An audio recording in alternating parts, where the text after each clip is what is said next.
Hello friends. Thank you from the bottom of my heart for your amazing support on the previous video. It truly made me happy.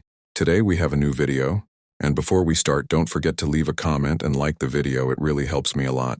Let's try to reach 1,000 likes and 1,000 comments on this video. Your support makes it possible. And now let's get started. I never should have ignored the warnings about Solchwa Point. The memory of that day in 2008 still haunts me, clinging to my thoughts like the thick morning fog that blanketed Michigan's Upper Peninsula. I was 34 then, working forestry with a state contract to map endangered plant species across the region. My name's Clyde Redbear, Apache on my father's side, Chippewa on my mother's. Mom always said I inherited Dad's stubborn streak, which probably explains why I disregarded every story, every warning I'd ever heard about those woods. Most days my job was solitary and predictable. I'd hike for miles, documenting soil patterns and vegetation, rarely encountering anyone else. The isolation suited me. I'd developed a reputation as reliable but not particularly sociable, the kind of guy who got the job done without unnecessary conversation. That particular Tuesday in late September started differently. My supervisor called the night before, informing me I'd be paired with an intern named Marcus for the Solchwa Point expedition. Kids eager, studying conservation biology at Northern Michigan University. Show him the ropes, will you? He could use the field experience. I grunted an affirmative, not thrilled about having company, but not bothered enough to argue. When I pulled my weathered Ford Ranger into the forestry department parking lot the next morning, I spotted him immediately. Tall, lanky, early 20s with an expensive-looking backpack and boots that hadn't seen enough trail to develop proper creases. Marcus Walsh, he introduced himself, extending his hand with an enthusiastic grip. Really appreciate you taking me along, Mr. Redbear. I've read your reports on the native medicinal plants in the region. Fascinating methodology. His enthusiasm was unexpected. Most interns barely knew my name, let alone my work. Just Clyde, I corrected, loading my gear into the truck. We're heading to Solchwa Point. It's about an hour's drive, then we'll be on foot most of the day. Marcus nodded eagerly, climbing into the passenger seat. As we pulled away, he launched into a detailed monologue about his thesis project on conservation economics. The kid was smart, no question, but my God, could he talk. For the entire drive, he barely paused for breath, shifting from academic theories to personal anecdotes to questions about my experience. I answered in brief sentences when required, focusing on the winding road ahead. The first hint of unease came when I turned onto the unmarked dirt road leading to our starting point. Marcus suddenly went quiet. I glanced over and found him staring at the dense pines lining the route, his expression unreadable. Something wrong? I asked. He shook his head slightly. Just, my grandmother used to tell stories about this area. She was Ojibwe. Said there were places in these woods where the boundary between worlds gets thin. I grunted non-committally. Every tribe had their legends about forbidden places. My mother had her share of stories too. Warnings passed down through generations about territories where certain spirits dwelled. But I'd been working these forests for 15 years without incident. Respect the land, move with purpose, and nature generally left you alone. That was my philosophy. We parked at the trailhead, a barely visible opening in the thick forest marked only by a faded wooden post. The morning was unusually still.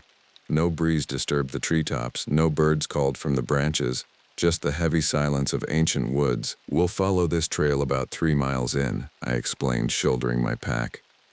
There's a section near the old creek bed where several endangered orchid species have been reported. Our job is to document their distribution and take soil samples. Marcus nodded, checking his GPS unit. Lead the way. The trail was overgrown, clearly unused for months or possibly years. The further we ventured, the more the forest seemed to close in around us. Tall pines gave way to ancient oaks and maples, their branches forming a canopy so dense that by mid-morning it felt like dusk beneath them. Marcus had resumed his chatter, but even his voice seemed muffled by the heaviness of the air.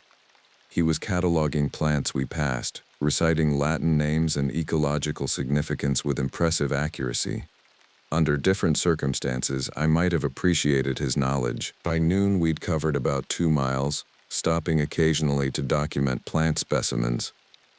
I was focused on a patch of ferns when Marcus called out from several yards ahead. Clyde, "You need to see this." Something in his tone made me straighten immediately. Gone was the enthusiastic student. His voice now held a note of confusion, maybe even alarm. I made my way to where he stood, kneeling beside what looked like disturbed earth. "What do you make of this?" he asked, gesturing to the ground before him. I crouched down, studying the marks carefully.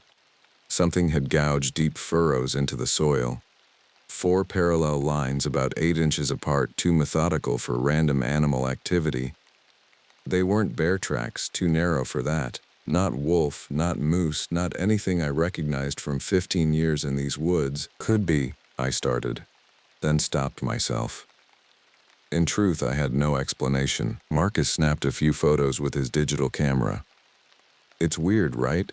Almost like something was dragged through here, but the pattern is too regular." I nodded, unable to shake the growing sensation of being watched.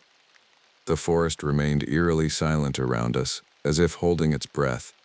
A cloud passed overhead, momentarily dimming the filtered light that reached the forest floor. "Let's keep moving," I said, standing and adjusting my pack. "We still have ground to cover before heading back." As we continued deeper into the woods, neither of us mentioned the strange markings again.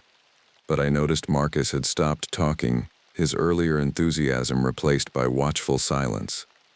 He stayed closer to me now, no longer wandering ahead to examine plants that caught his interest. The air grew colder as we walked, unusually so for September. I checked my watch, just past 1 p.m., yet it felt like late evening beneath the increasingly dense canopy. Shadows seemed to stretch in impossible directions, playing tricks on my peripheral vision. "Do you feel that?" Marcus whispered, suddenly stopping in his tracks. I paused, sensing what he meant before he elaborated. There was a subtle vibration in the ground, almost imperceptible but definitely there, like something large moving in the distance. "Probably just logging equipment on the other side of the ridge," I said, not believing it myself.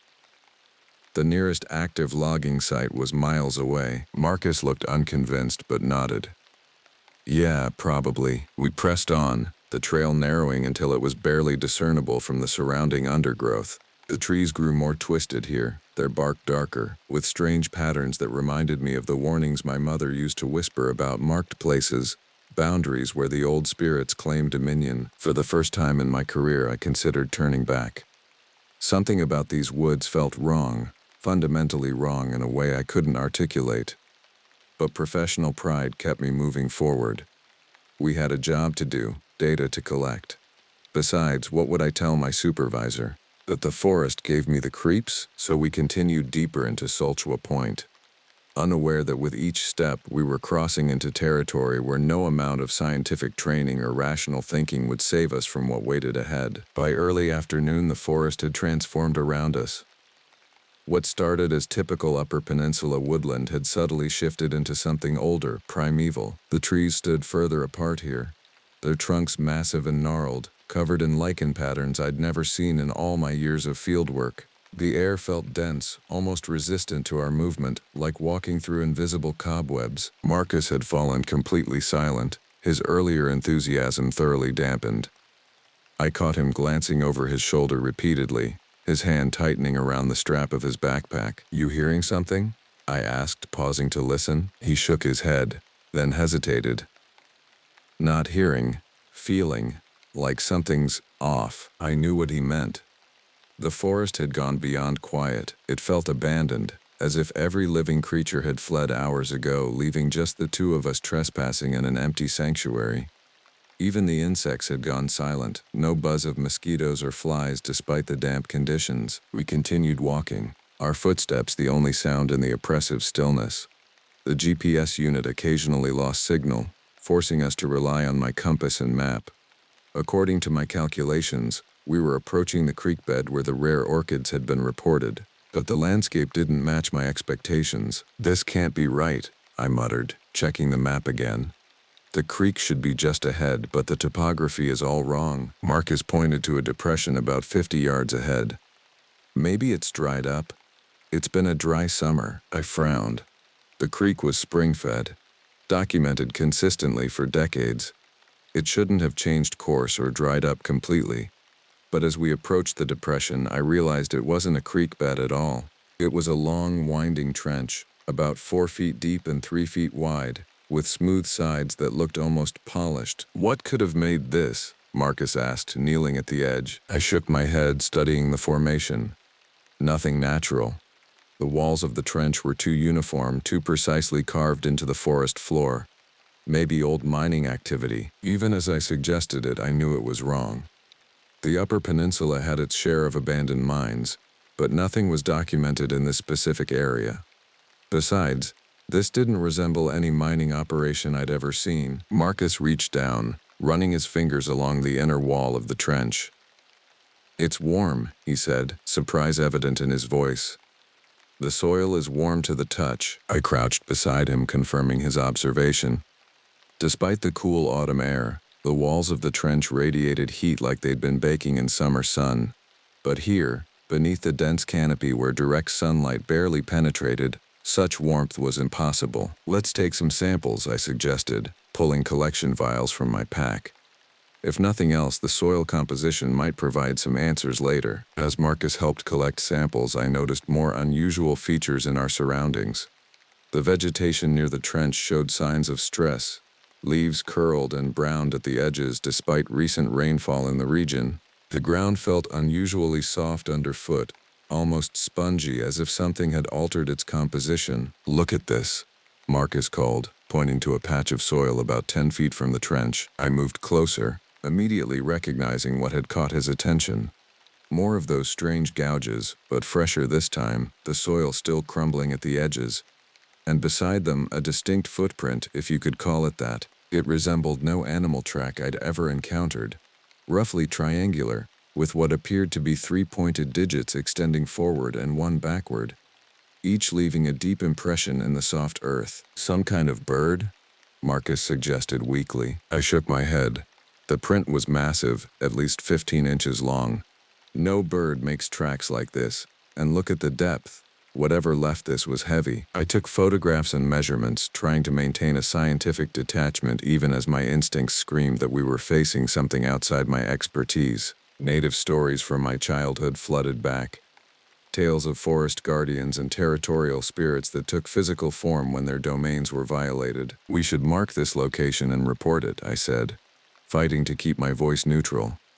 "Might be evidence of an undocumented species." Marcus looked skeptical. "An undocumented bipedal species in Michigan? That's unlikely." "I didn't say it was bipedal," I pointed out. The arrangement could indicate an unusual gait pattern in a known quadruped. Even as I offered the rational explanation, we both knew it was inadequate. The prints didn't match any quadruped native to the region, and the depth suggested something far heavier than any documented wildlife. We continued our survey, finding more trenches intersecting at odd angles throughout the area, creating a complex network beneath the forest floor. Near one junction, we discovered a pile of organic matter, decomposing plant material mixed with what looked disturbingly like fur and small bones. "Owl pellets?" Marcus suggested, poking at the substance with a stick. "Too large," I replied. "And owls don't create middens like this." As we examined the area, I noticed more unusual features. Trees with bark stripped in spiral patterns, rocks arranged in configurations that seemed too deliberate to be natural, patches of ground where nothing grew, forming perfect circles in the otherwise lush forest floor. The deeper we ventured, the more the anomalies accumulated. I maintained meticulous notes and photographs, clinging to scientific procedure even as my unease grew. Marcus had stopped offering explanations, his earlier enthusiasm replaced by vigilant silence. By mid-afternoon, we reached a section of forest where the canopy opened slightly, allowing shafts of sunlight to penetrate to the ground. In this improved light, I noticed something disturbing about the trees surrounding us. Many had what appeared to be deep gouges in their trunks, ranging from ground level to heights of 12 or 15 feet. The marks were similar to bear scratches but far deeper and more systematic, often creating geometric patterns across multiple trees. "Bears marking territory?" Marcus asked, tracing one gouge with his fingertips. "Bears don't create patterns," I said, studying the markings. "And these cuts are too clean. Look at the edges. Almost like they were made with a tool." As if on cue, a distant sound echoed through the trees. a low, resonant scraping that raised the hair on my arms. It lasted only seconds but seemed to come from all directions at once. Marcus froze. What was that? I remained still, listening intently. Could be a tree falling against another, but we both knew it wasn't. The sound had a deliberate quality, almost rhythmic, like something large dragging across a hard surface. Maybe we should head back, Marcus suggested, checking his watch. It'll be getting dark in a few hours. Under normal circumstances, I would have pressed on. Our survey was incomplete, and we'd barely collected half the data we came for. But nothing about these woods felt normal anymore. Yeah, I agreed, surprising myself. Let's circle back, follow a different route to the trailhead. Relief flashed across Marcus's face. Good plan. As we consulted the map to plot our return course, that scraping sound came again. Closer this time, unmistakable in the stillness. We both looked up, scanning the trees. Nothing moved, but the sensation of being watched had intensified, prickling between my shoulder blades. Let's move, I said quietly, pocketing the map. We began heading west, aiming to intersect with the main trail about a mile south of our current position. The terrain grew increasingly difficult, deadfalls blocking our path, undergrowth becoming denser and more tangled. It was as if the forest itself was trying to slow our progress. The scraping sound followed us, always just distant enough that we couldn't identify its source, but persistent. Sometimes it came from ahead, sometimes behind, sometimes from both directions simultaneously. Logic told me it was an acoustic trick, sound waves bouncing off trees and rocks, but it felt purposeful, coordinated. As we navigated a particularly dense thicket, Marcus suddenly grabbed my arm, pointing silently ahead. Through a gap in the foliage about 30 yards distant, something moved. A dark shape, substantial but indistinct, sliding between tree trunks with an unnatural fluidity. Did you see that? He whispered. I nodded, squinting to catch another glimpse, but whatever it was had vanished. Probably a bear, I said, not believing it myself. It was standing upright. The statement hung between us, neither of us willing to explore its implications. We adjusted our course slightly, giving the area a wide berth. The sounds continued intermittently, sometimes accompanied by a deeper vibration that seemed to come from beneath the ground itself. With each passing minute, the forest grew darker as clouds gathered overhead. The temperature dropped noticeably, our breath becoming visible in the cooling air. According to my watch, it was only 4 p.m., but it felt like evening was closing in rapidly. We increased our pace, pushing through the underbrush with growing urgency. My mental map of the area had become unreliable. Landmarks didn't match my expectations. Distances seemed compressed or expanded unpredictably. Even the compass behaved erratically, the needle swinging wildly before settling in directions that contradicted my instinctual sense of orientation. I think we're lost, Marcus finally said, stating what I'd been reluctant to admit. Not lost, I countered, just temporarily disoriented. The trail has to be west of us, but west had become a meaningless concept in these woods. The sun was now completely obscured by clouds, and the forest had taken on a uniform dimness that erased shadows and depth perception. We pushed on, following what appeared to be a game trail that wound between the massive trees. The scraping sounds had stopped, replaced by an expectant silence that felt even more threatening. It was the silence of something waiting, watching, calculating. As we rounded a bend in the trail, Marcus suddenly stopped, his body tensing. Clyde, he whispered, pointing ahead. I followed his gaze and felt my stomach drop. About 50 yards ahead, the trees opened into what appeared to be a clearing, but what drew our attention was what surrounded it. Arranged in a perfect circle around the perimeter, spaced at regular intervals, were what looked like cairns, stacks of stones and other materials rising from the forest floor. But as we drew closer, I realized with growing horror that they weren't just stones. They were bones. Countless bones of various sizes, meticulously stacked and arranged into tower-like structures that rose 8 or 9 feet from the ground. Some appeared to be animal remains, deer antlers, wolf skulls, the curved ribs of large mammals, but others were unmistakably human. Femurs, pelvic bones, craniums with empty eye sockets staring outward from these macabre monuments. Jesus, Marcus breathed, then caught himself. I couldn't respond. my throat constricting as I took in the scale of the ossuary before us. There were dozens of these bone towers, each seemingly arranged according to some incomprehensible pattern, and at the center of the clearing stood something else, a structure different from the others, larger and more complex. "We need to leave," I said, finding my voice at last. Now, but even as I spoke, that scraping sound returned. Louder, closer, coming from somewhere beyond the clearing. Marcus and I exchanged a single glance, understanding passing between us without words. We turned and began retracing our steps, moving as quickly and quietly as possible through the undergrowth. Behind us, something emerged from the trees on the far side of the clearing. I caught only a glimpse, a dark shape, massive and distorted, moving with a terrible, purposeful grace toward the central structure. I didn't look back again, focusing solely on the path ahead and the increasingly desperate need to find our way out of these haunted woods before nightfall. The afternoon had descended into a premature twilight by the time we'd put a quarter-mile between ourselves and that horrific bone-lined clearing. My heart hammered against my ribs as we pushed through the underbrush, no longer concerned with stealth, focused only on distance. Marcus stayed close behind me, his breathing ragged and panicked. "What the hell did we just see?" he gasped when we finally paused, sheltering in the shadow of a massive fallen oak. I shook my head, unable to form a coherent response. Nothing in my 15 years of forestry work had prepared me for the grotesque display we'd witnessed. Those weren't hunting trophies or the random accumulation of scavenger kills. They were deliberate constructions, monuments built with methodical precision. "We need to contact the authorities," Marcus continued, his voice cracking. "Those were human remains back there. This could be some kind of serial killer dumping ground." The rational explanation should have been comforting, but we both knew it fell short. No killer, no matter how deranged, could account for the scale of what we'd seen, or the impossible arrangement of those bone structures, some balanced in configurations that defied physics. "First we focus on getting out," I said, checking my compass again. The needle continued its erratic spinning, rendering it useless. We follow the declining slope.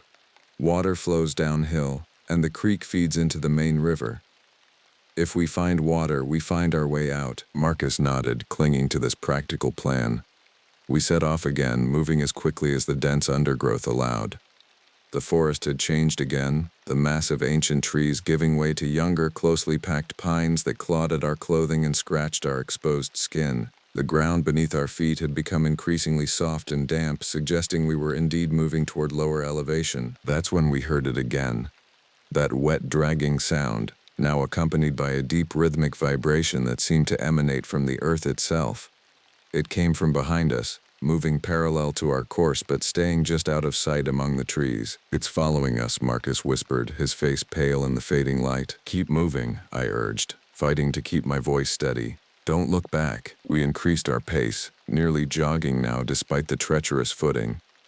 The sounds pursued us, sometimes falling behind, sometimes circling ahead, as if our tracker was toying with us, herding us in a specific direction. I realized with growing dread that we might be walking into a trap, but the alternative, stopping or changing course, seemed equally dangerous. After what felt like hours but was probably only 20 minutes, we stumbled upon what I first took to be salvation. A small wooden structure nestled among the trees ahead. As we drew closer, I recognized it as an old trapper's cabin, weathered and apparently abandoned, but still standing. "Thank God," Marcus breathed. "Maybe there's a radio, or supplies, or—" "Wait," I cautioned, studying the cabin with growing unease. Something about it felt wrong, the angle of the roof slightly off, the proportions subtly distorted, and surrounding it, barely visible in the gathering gloom, were more of those strange gouges in the earth, forming concentric circles around the structure. But we had little choice. The sky had darkened to deep purple, and genuine night would fall within minutes. Whatever was tracking us through the woods, I had no desire to face it in darkness. "We'll check it out," I decided, "but stay alert." We approached cautiously, my hand instinctively reaching for the hunting knife at my belt. A woefully inadequate weapon against whatever had constructed those bone towers, but better than nothing. The cabin's single window was dark, its glass long since shattered, The wooden door hung askew on rusted hinges. I pushed it open slowly, the hinges protesting with a high-pitched whine that seemed obscenely loud in the forest's silence. The interior was a single room, dark and musty. Marcus fumbled with his flashlight, and the beam revealed Spartan furnishings: a rusted metal cot against one wall, a small table with one broken leg, a cast-iron stove blackened with decades of use. "Check for anything useful," I instructed, moving to the windows to secure them as best I could. Marcus swept his light across the room, stopping suddenly on the far wall. "Clyde," he called, his voice tight. "You need to see this." I turned, following his beam to where it illuminated the rough-hewn logs of the back wall. Carved into the wood, covering nearly the entire surface, were symbols, hundreds of them, overlapping and interconnected. Some resembled letters from alphabets I couldn't identify. Others were pictographs depicting crude humanoid figures with elongated limbs and misshapen heads. But most disturbing were the larger designs that incorporated these symbols into sprawling mandalas of incomprehensible complexity. "What is it?" Marcus asked, his light tracing the patterns. "Some kind of code?" I shook my head slowly. Some of the symbols tugged at my memory, similar to but distinct from petroglyphs I'd seen on the Anishinaabe territories. These carried a different energy, the lines cut deeper and more frantic, as if carved in desperate haste or manic fervor. "I don't know," I admitted, "but I don't think this cabin belonged to a trapper." Marcus continued examining the wall, his academic curiosity momentarily overriding his fear.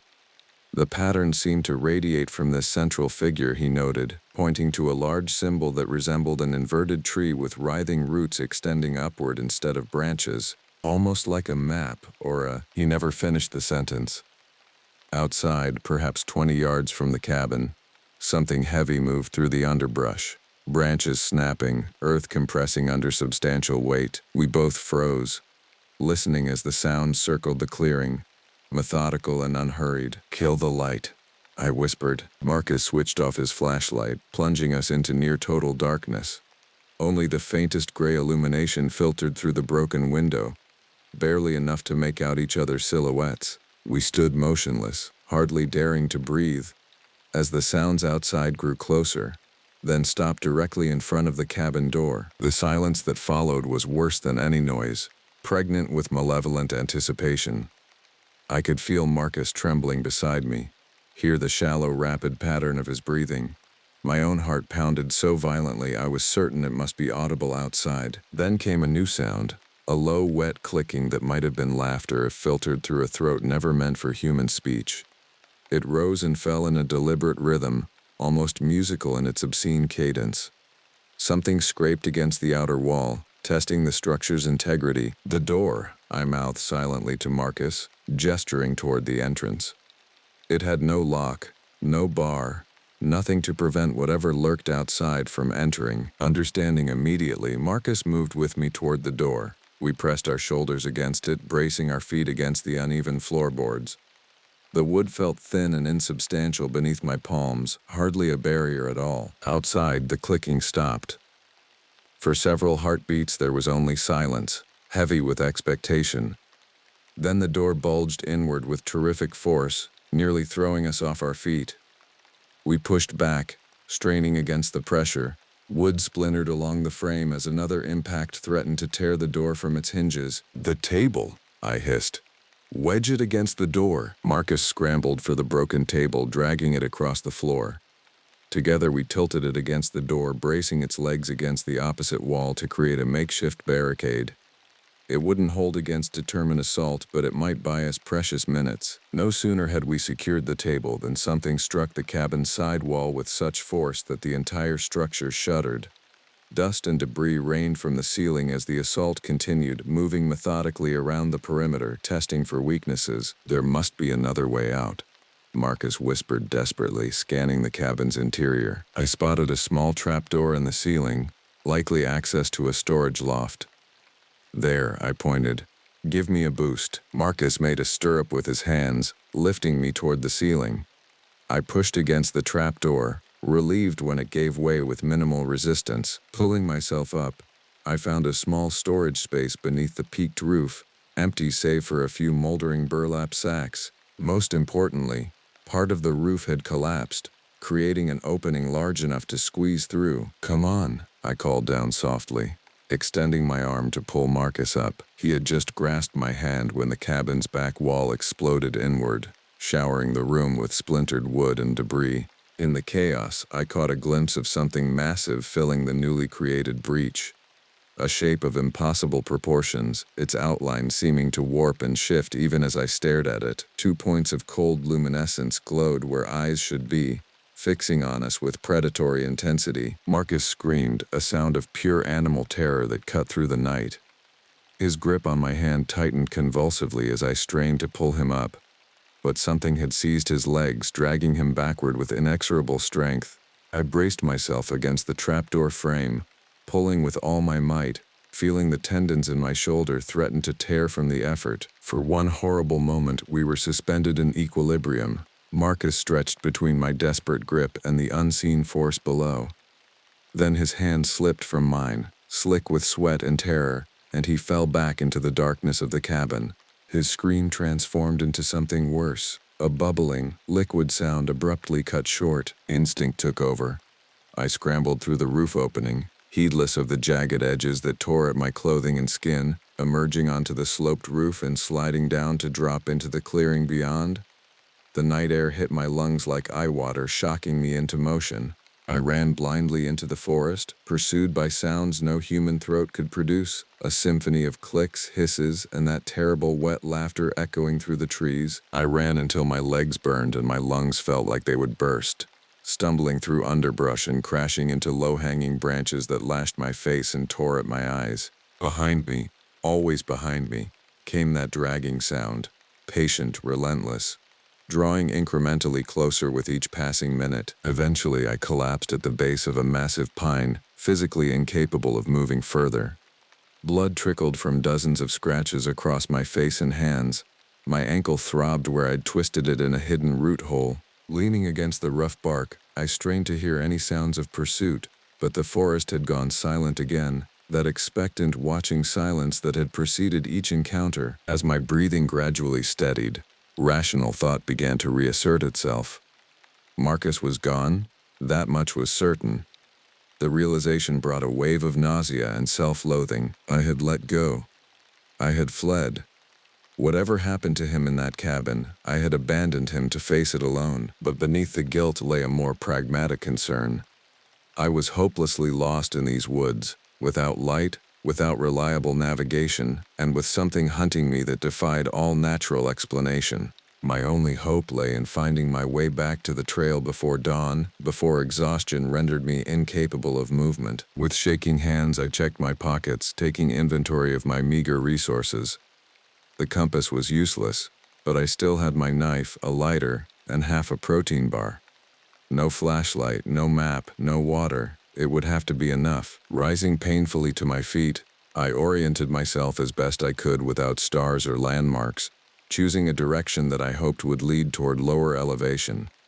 As I prepared to move, a sound stopped me cold, that familiar wet scraping, now directly behind me. I turned slowly, knife clutched in my trembling hand, and faced the thing that had emerged from between the trees just yards away. In the darkness, its form remained mercifully indistinct, a hulking silhouette of impossible angles and proportions, its shoulders too broad and jointed wrongly, its limbs too long and articulated in places limbs shouldn't bend.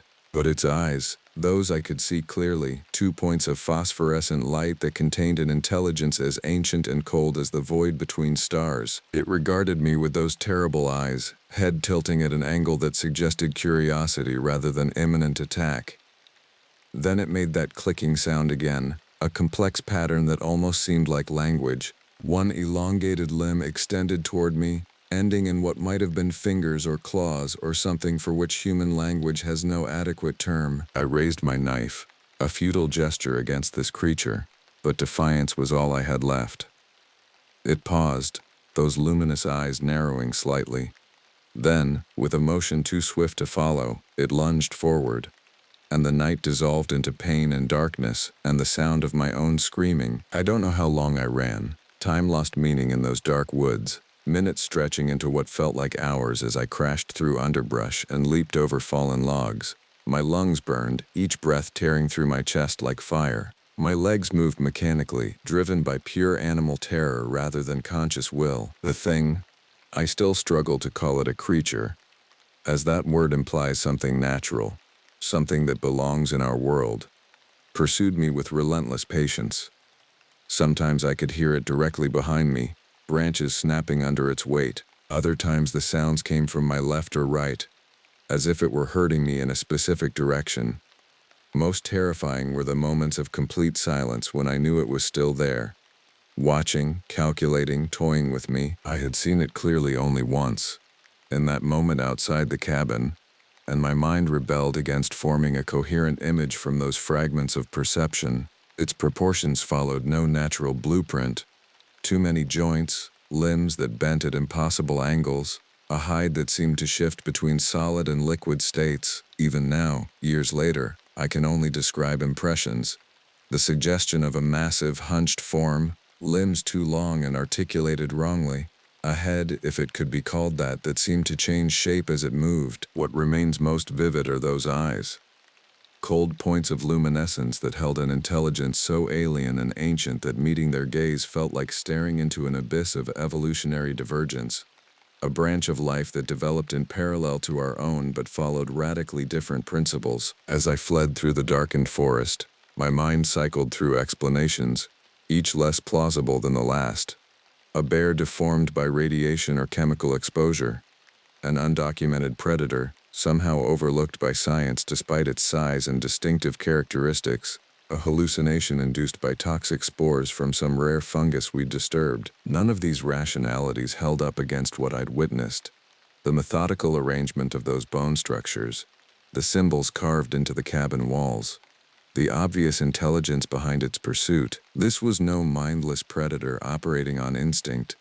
It was hunting me with purpose and strategy. I stumbled into a shallow creek, the icy water shocking me momentarily out of my panic. Water. Direction. Following the flow would lead downhill, eventually to larger bodies of water and perhaps civilization.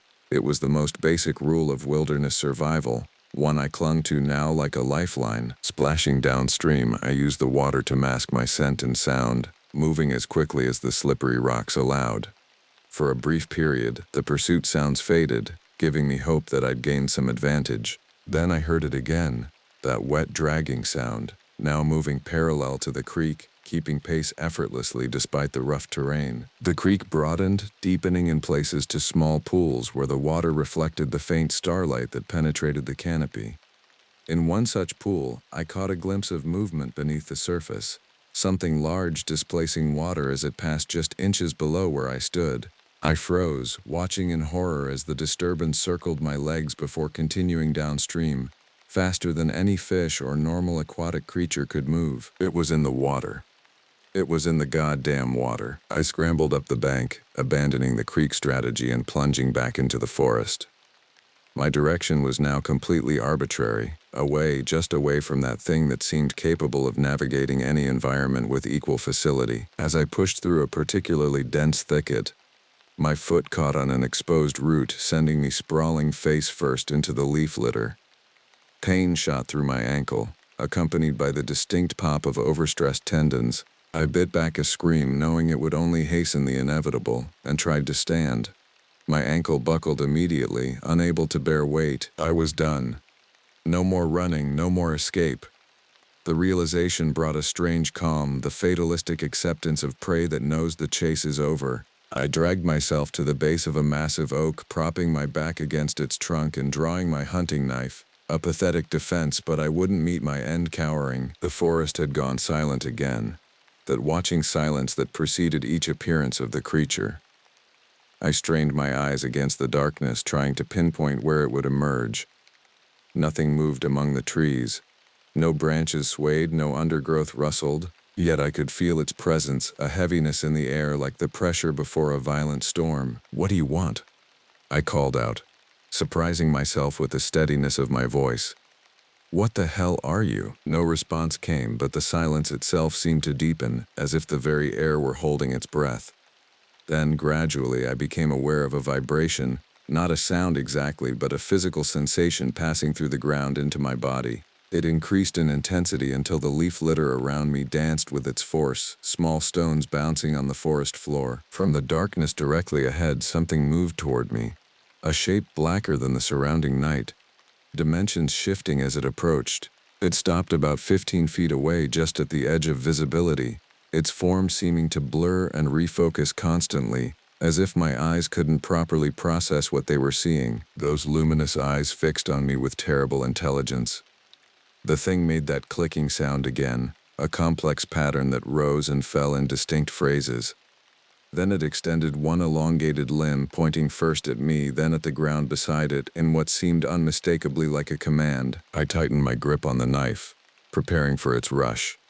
But it remained stationary, repeating the pointing gesture with deliberate patience, as if dealing with a particularly slow child. After several repetitions, I realized with dawning horror that it wasn't preparing to attack.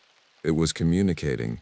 It wanted me to approach it voluntarily. "No," I said, the word barely audible even to my own ears. The creature tilted its head at an impossible angle, those eyes narrowing slightly. Then it made a new sound, a deep, resonant vibration that seemed to bypass my ears entirely and reverberate directly through my skeleton. With it came a sensation of crushing pressure, as if the air itself were compressing around me, forcing the breath from my lungs. Black spots danced at the edges of my vision as I struggled to breathe.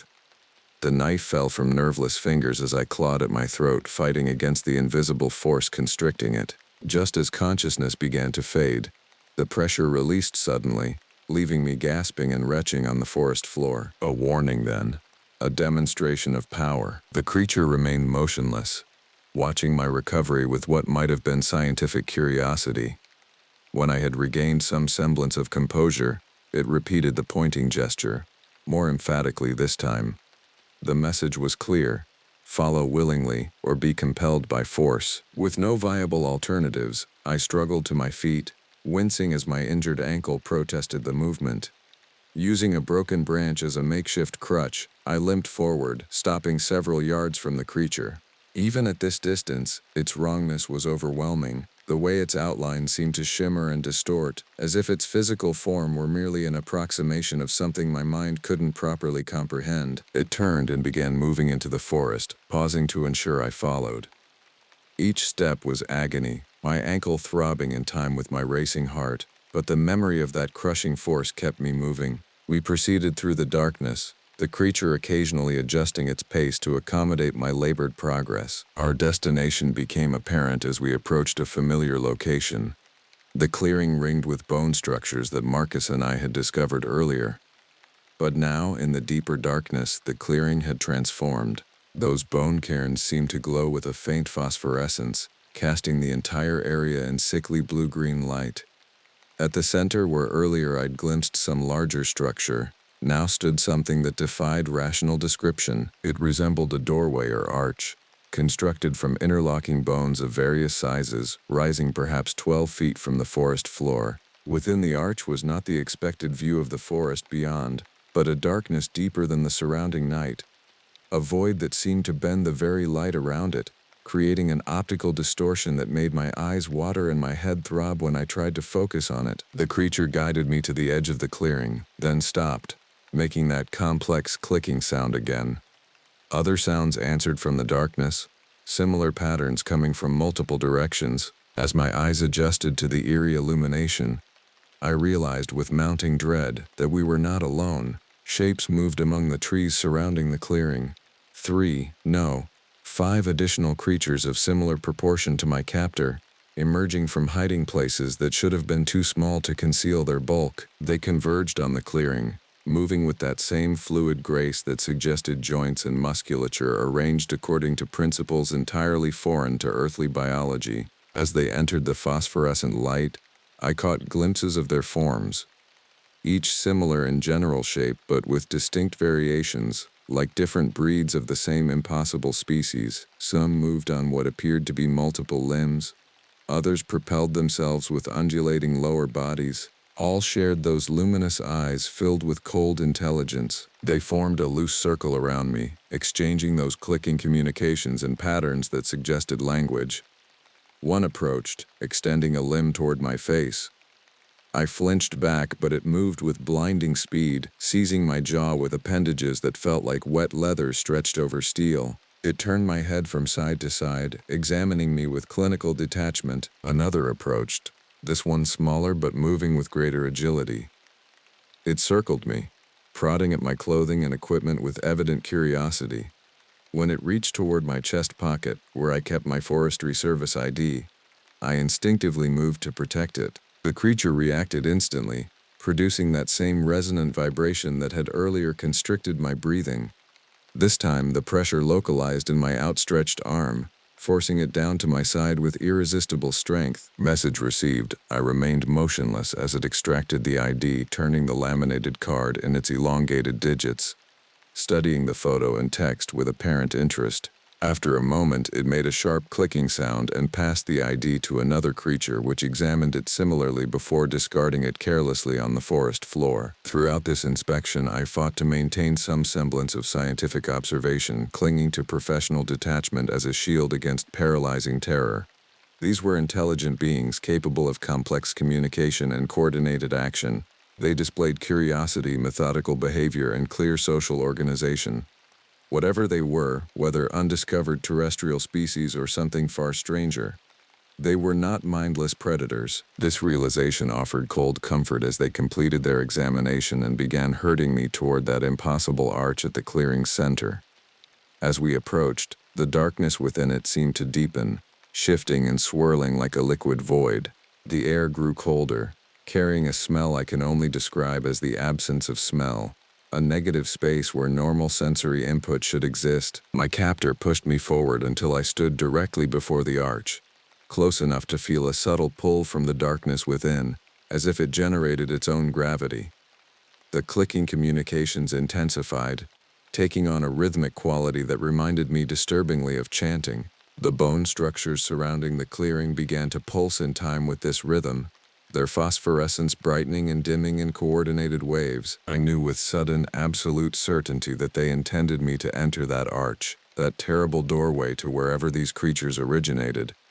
And I knew with equal certainty that doing so would mean the end of anything recognizable as human existence. In that moment of clarity, survival instinct overrode pain and fear. I twisted suddenly, breaking away from my distracted captor and lunging toward the gap between two of the surrounding creatures. My injured ankle screamed in protest but held long enough for me to stagger into the tree line, blind panic lending me strength I didn't know I possessed. Behind me, those clicking voices rose in what could only be alarm, followed by the sounds of pursuit crashing through the undergrowth. I ran without direction or strategy, driven by the primal need to put distance between myself and that abominable doorway. Each step sent daggers of pain up my leg, but fear pushed me forward, deeper into the lightless forest. I don't know how long I fled, or how I evaded recapture in my injured state. Perhaps they expected me to tire quickly.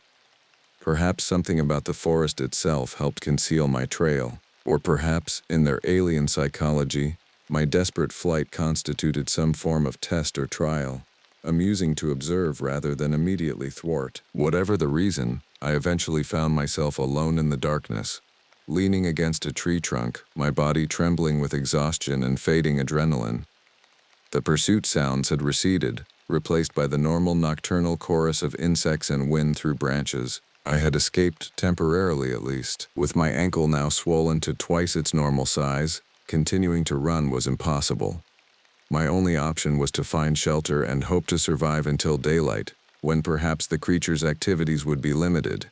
In the dim starlight filtering through the canopy, I spotted a dense thicket nearby. Not ideal protection, but better than remaining exposed. I crawled into the center of the brambles, heedless of the thorns tearing at my clothing and skin, and curled into the smallest target possible. There, surrounded by tangled vegetation, I waited for dawn, straining to detect any sound of approaching predators while fighting the exhaustion that threatened to overwhelm me. As the adrenaline ebbed, the full horror of the night's events crashed down upon me. Marcus was gone, taken or killed by these things for purposes I couldn't begin to comprehend. I had been examined like a laboratory specimen, nearly forced through some kind of doorway to an unknown destination. And somewhere in these woods, at least 6 of those creatures still moved with terrible purpose, perhaps even now searching for their escaped subject. Sleep was impossible, yet my battered body demanded rest. I drifted in and out of a twilight state, jerking fully awake at every snapping twig or rustling leaf, certain each time that discovery was imminent. During one such period of semi-consciousness, I became aware of a gradual lightening of the forest. Not dawn yet, but the first hint that night was finally retreating. With this faint illumination came an unexpected sound, distant but unmistakable. A vehicle engine somewhere far below my position. Civilization, safety, or at least the chance of it. Gathering the last reserves of my strength, I crawled from the thicket and oriented myself toward the sound. The forest sloped downward in that direction, suggesting a road in the valley below. If I could reach it before the creatures found me again, I might survive to tell this impossible story. And so began the most painful journey of my life. Half crawling, half dragging myself down the forested slope, using trees for support and crude walking sticks fashioned from fallen branches. Each movement was an exercise in agony, my injured ankle now completely useless, forcing me to essentially hop on one leg while balancing with my makeshift crutches. The forest seemed to conspire against my progress, throwing up obstacles at every turn. Dense underbrush, hidden depressions, fallen trees too large to easily circumvent. Yet the sound of engines grew gradually louder, confirming I was moving in the right direction. Hope, that most dangerous of emotions for the hunted, began to flicker within me. As gray pre-dawn light filtered through the trees, I caught glimpses of what appeared to be a paved surface through the thinning forest ahead. A road, perhaps a quarter-mile distant. So close, yet in my condition it might as well have been 10 miles. I pressed on, abandoning caution for speed, making more noise than was wise in my desperate push toward safety. The road was now clearly visible, a 2-lane highway cutting through the valley below, with occasional vehicles passing in the early morning light. 200 yards, 150. The forest was thinning, transitioning to scrubby second growth near the roadside. 100 yards. I could distinguish individual vehicles now, mostly logging trucks and the occasional passenger car. 75 yards. That's when I heard it again, that wet, dragging sound, directly behind me. I didn't need to turn to know what followed. Could feel those luminous eyes boring into my back with predatory intensity. It had found me, tracked me through miles of dense forest despite my desperate attempts at evasion. 50 yards from safety, I made a final desperate push, abandoning my makeshift crutches and simply hurling myself forward, half falling down the remaining slope. Behind me, the creature closed the distance with terrifying speed, no longer bothering with stealth. I could hear branches snapping under its weight, feel the ground vibrate with its approach. 25 yards. The road was right there, morning sunlight glinting off the asphalt. A logging truck approached from the south, moving at considerable speed. If I could just reach the roadside in time to flag it down. 10 yards. I was crawling now, my body having finally surrendered to exhaustion and injury. The creature was almost upon me. I could smell its strange acrid odor, hear its clicking communication presumably calling to its companions. 5 yards. The truck was passing, its driver oblivious to the life-or-death drama unfolding just beyond his field of vision. I summoned the last dregs of my strength, raised myself to my knees, and waved frantically, a hoarse cry tearing from my raw throat. The truck's brakes squealed as the driver spotted me, the massive vehicle slowing and pulling onto the shoulder perhaps 50 yards beyond my position. Behind me, the creature hesitated, suddenly confronted with potential witnesses and the harsh light of dawn. I crawled the final distance to the road's edge, collapsing onto the gravel shoulder as the truck driver jogged back toward me, shouting questions I couldn't process through the roaring in my ears. I turned my head, seeking a final glimpse of my pursuer, but the tree line stood empty now. The creature had vanished, retreating back into the depths of the forest from which it had emerged. As the driver reached me, his weathered face contorting with alarm at my condition, I felt consciousness finally slipping away. The last thing I remember before darkness claimed me was looking past him, back toward those accursed woods, and seeing movement among the distant trees, not the creature itself, but the subtle shifting of branches that suggested something large withdrawing deeper into shadow. Then there was only blackness, and the blessed release of oblivion. I awoke to the antiseptic smell of a hospital room, the rhythmic beeping of monitoring equipment, and the dull throb of injuries partially masked by medication. Fluorescent lights buzzed overhead, their harsh illumination a stark contrast to the darkness of Salchua Point. For several disoriented moments, I couldn't reconcile these surroundings with my last conscious memories. A nurse noticed my stirring and approached, checking my vitals with practiced efficiency. "Welcome back," she said, adjusting my IV drip. "You've been out for nearly 20 hours. Doctor will want to know you're awake." Where? My voice emerged as a croak, my throat raw from screaming and dehydration. "Marquette General Hospital," she replied, offering a plastic cup of water. "Logging truck brought you in yesterday morning. You were in pretty rough shape." As awareness returned, so did the memories. The bone towers, the cabin, Marcus's scream, those luminous eyes watching from the darkness. I tried to sit up, panic surging through me. There was someone with me. Marcus, the intern. Did they find him? Is he here? The nurse gently pushed me back against the pillows. "Easy now. You were alone when they found you. Highway Patrol sent a team to search the area after you were brought in. But I haven't heard anything about finding anyone else." Of course they hadn't. Whatever fate had befallen Marcus, it wasn't one that would leave evidence easily discovered by a routine search party. A hollow ache spread through my chest, guilt mingling with the physical pain of my injuries. A doctor arrived soon after. A grave-faced woman in her 50s who introduced herself as Dr. Rivera.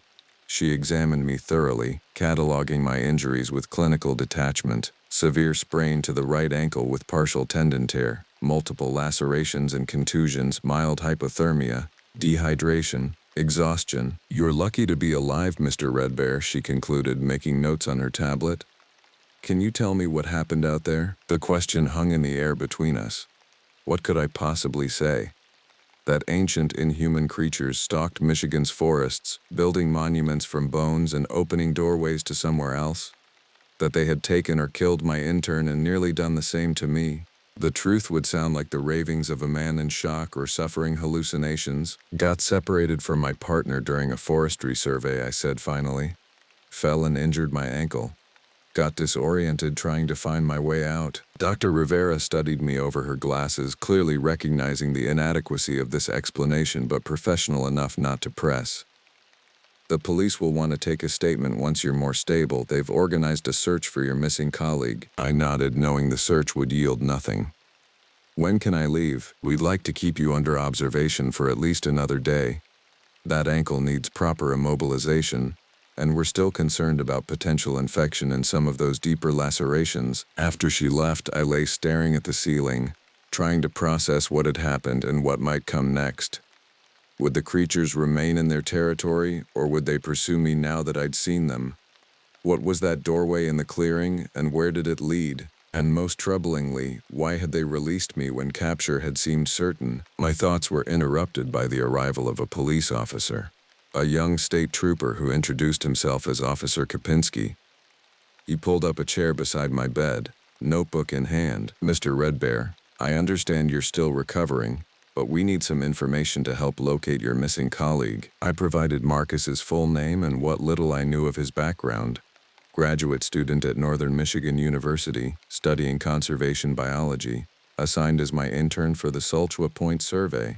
When asked about the circumstances of our separation, I repeated the sanitized version I'd given Dr. Rivera, adding fabricated details about areas we'd already searched to direct the rescue teams away from the clearing and the cabin. "And you have no idea what might have happened to him?"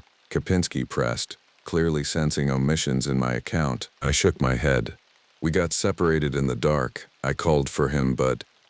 I let the sentence trail off, not trusting myself to elaborate convincingly. The officer made a few more notes, then closed his notebook.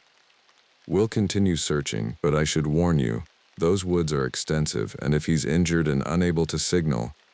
He didn't finish the thought, but the implication was clear. After Kopinski left, a new visitor arrived. My supervisor from the forestry department, Alan Richards. He looked haggard, his normally neat appearance disheveled from what had clearly been a sleepless night. "Jesus, Clyde," he said, dropping heavily into the chair. "What the hell happened out there?" Again, I provided the simplified version, but Alan knew me too well to accept it fully.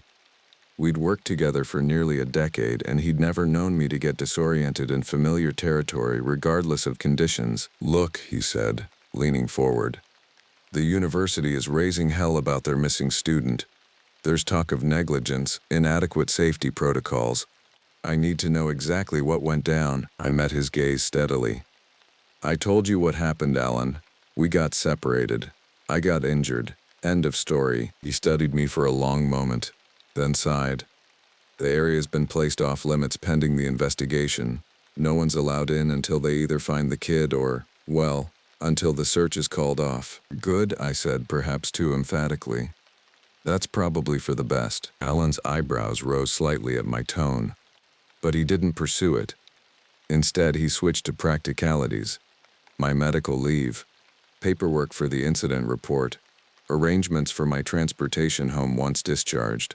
Throughout the conversation, I could sense his unasked questions, his awareness that I was withholding significant information. As he prepared to leave, he paused at the door.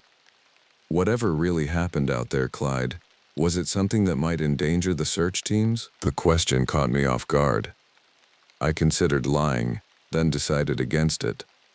These people were walking into danger blindly. They deserved at least a warning, however cryptic. Tell them to stay out of the old-growth section near the creek, I said carefully.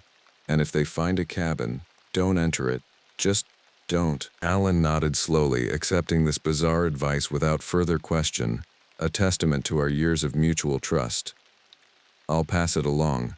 Rest up, Clyde. After he left, I spent hours staring at the window, watching daylight fade into dusk. Sleep evaded me despite the sedatives coursing through my system. Every time I closed my eyes, I saw those bone towers, that impossible doorway, those luminous eyes watching with alien intelligence. The next day brought a parade of additional visitors. More police officers, a representative from the university asking pointed questions about the circumstances of Marcus's disappearance, even a reporter from the local paper whom I refused to speak with.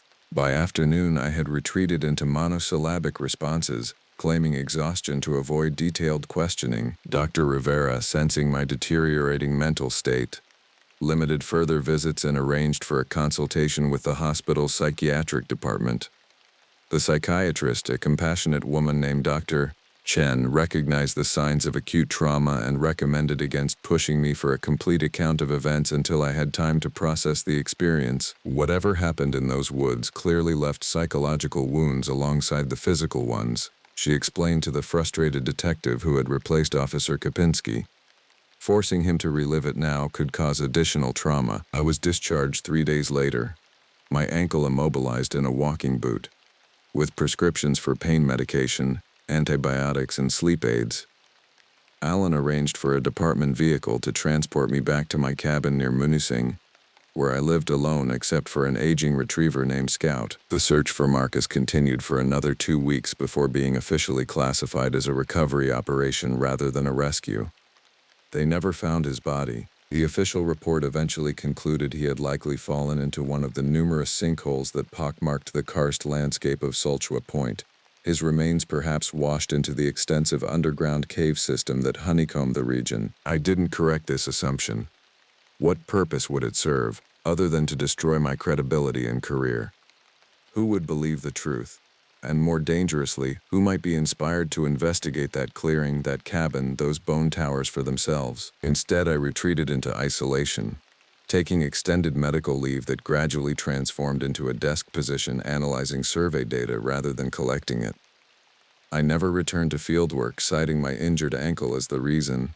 The truth, that I couldn't bear to enter any forest, knowing what might lurk in its depths, remained my secret. In the months that followed, I conducted my own investigation, researching historical records and native legends associated with Solchwa Point. The area, I discovered, had a long history of disappearances dating back to the earliest European exploration. Native stories spoke of it as a thin place where entities from elsewhere could cross into our world, a description that aligned disturbingly with that bone-framed doorway I had witnessed. Most tellingly, I found references in Chippewa oral histories to the Watchers at the Threshold, beings who guarded certain sacred or forbidden locations against human trespass. The descriptions, while cloaked in metaphor and spiritual language, contained elements that matched my experience. Creatures of fluid form, with too many joints and cold eyes. Their preference for darkness, their ability to move through water and earth with equal facility, their construction of spirit houses from the bones of their victims. These discoveries brought no comfort, only confirmation that what I had encountered was known to indigenous peoples long before European settlement. The creatures were not new to these lands, they had always been here, allowing human civilization to expand around their territories while maintaining their own hidden domains. 6 months after the incident, I received an unexpected package at my office. A battered digital camera in a sealed evidence bag, accompanied by a note from Alan. Found in the search area, it read, "Technically should go to his family, but thought you might want to see it first." Marcus's camera. I stared at it for hours before finding the courage to extract the memory card and view its contents. Most images were what you would expect from a forestry survey. Plant specimens, soil samples, GPS-tagged landscapes. Then came the photographs from that final day. The strange gouges in the earth. The unnatural trench with its polished walls. The twisted trees with their geometric scars. And finally, partially obscured by branches but unmistakable, a glimpse of one of the bone towers at the clearing's edge. But the most disturbing image was the last one. Taken according to the timestamp just moments before we fled from the clearing. It showed a section of forest where nothing appeared to be present, just trees and undergrowth. Yet in the upper corner, barely visible, was a distortion in the air, a warping of light and space around what seemed to be empty forest. When I enlarged this section and enhanced the contrast, I nearly dropped the camera. Within that distortion, barely perceptible, was the outline of one of the creatures. Its form transparent and wavering, but its eyes clear and focused directly on the camera lens. It had been there, watching us before we even knew we were being stalked. I deleted the images, then physically destroyed the memory card, breaking it into pieces and disposing of them in separate locations. The empty camera I returned to Alan, claiming the card had been damaged and unreadable. He accepted this without question, perhaps relieved to be spared whatever traumatic images it might have contained. Life gradually resumed a semblance of normalcy. I moved to a different town, took a new position with the parks department that kept me firmly behind a desk, began seeing a therapist under the guise of processing grief for my lost colleague.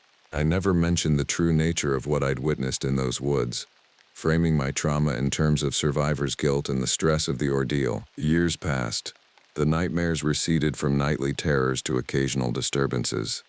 I developed routines that allowed me to function. Medication, therapy, careful avoidance of triggers like dense forests or darkness.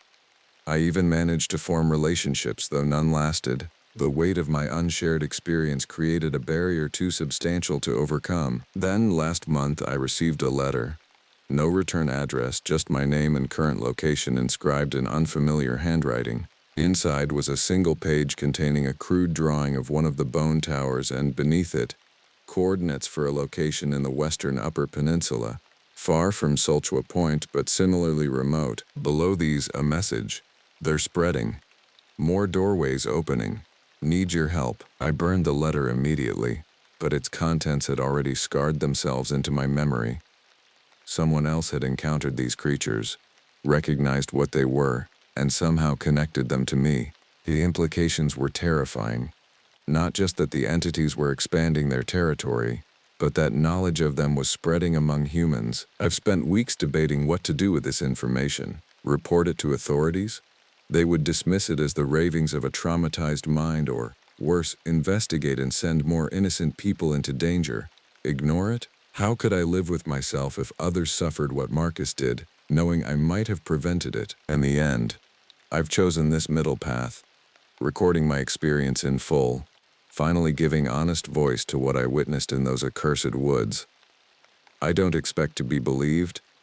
I don't seek validation or even understanding. This account exists solely as warning and testimony, to be discovered should others encounter these entities and seek answers. As for me, I've made my decision. Tomorrow I leave for the coordinates provided in that anonymous letter. I go prepared this time, not with weapons which proved useless against these creatures, but with knowledge. I've spent years researching similar phenomena, corresponding discreetly with indigenous elders and cryptozoological researchers, gathering what fragmentary information exists about these entities and their potential vulnerabilities. I harbor no illusions about my chances of success or even survival. But Marcus deserves justice. or at least understanding. And if these doorways are indeed proliferating, someone must document them, must understand what comes through them and why. If you're reading this, it likely means I haven't returned. In that case, heed my warning. There are places in this world where reality thins, where things from elsewhere can cross into our domain. Solchwa Point is one such place.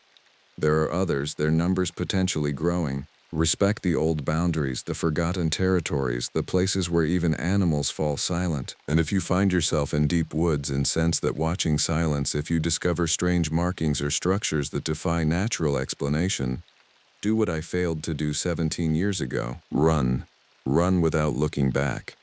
Run until you reach light and civilization and the comforting din of human activity. Because in the dark spaces between trees, in the shadows that move against the wind, in the silence that falls too suddenly across a forest path, they are watching, waiting, their cold luminous eyes fixed on the next unwitting trespasser to cross their threshold. And unlike me, you may not be allowed to escape to tell your tale.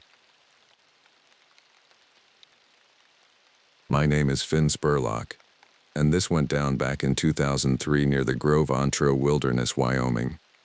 I'd been with the Forest Service for about 4 years by then, and thought I'd seen it all. Folks get lost out here all the time, wandering off trail like they're invincible just because they have a compass app on some fancy new phone that probably doesn't even work up in the high country anyway. Me, I wasn't much better back then. 26 years old, cocky as hell, and thinking a flimsy pocket knife and a granola bar were all the gear a real outdoorsman needed. I laugh about it now, but back then I figured my 4 years of experience made me some kind of wilderness expert. The kind of arrogance that gets people killed out here. It was a Tuesday morning in late September when District Ranger Carol Henley called me into her office. The aspen were just starting to turn, that first hint of gold creeping into the green, and the morning air had that sharp bite that meant winter wasn't far behind. Carol looked tired, more tired than usual, and she'd been pulling long hours all summer dealing with search and rescue operations. "We've got 3 missing hikers," she said without preamble, sliding a manila folder across her desk.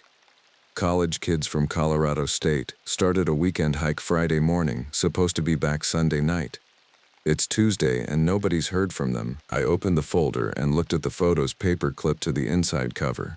2 young men and a woman, all looking like typical college outdoors enthusiasts in their REI gear and confident smiles. The kind of kids who'd grown up thinking nature was basically a really big park with trails and bathrooms every few miles. "Names are Jake Morrison, Tyler Chen, and Sarah Walsh," Carol continued. "All experienced hikers according to their friends. They filed a backcountry permit for the Goose Lake area." Goose Lake. I knew the area well. A remote alpine lake about 8 miles up a steep, winding trail that branched off from the main hiking corridor. It was beautiful country, but unforgiving, the kind of place where a wrong turn could leave you wandering in circles for days, and where the weather could turn deadly without warning. "When did we lose contact?" I asked, though I already knew the answer wasn't going to be good. "Friday evening. They had a satellite communicator with them, sent a check-in message around 6 p.m. saying they'd made camp near the lake.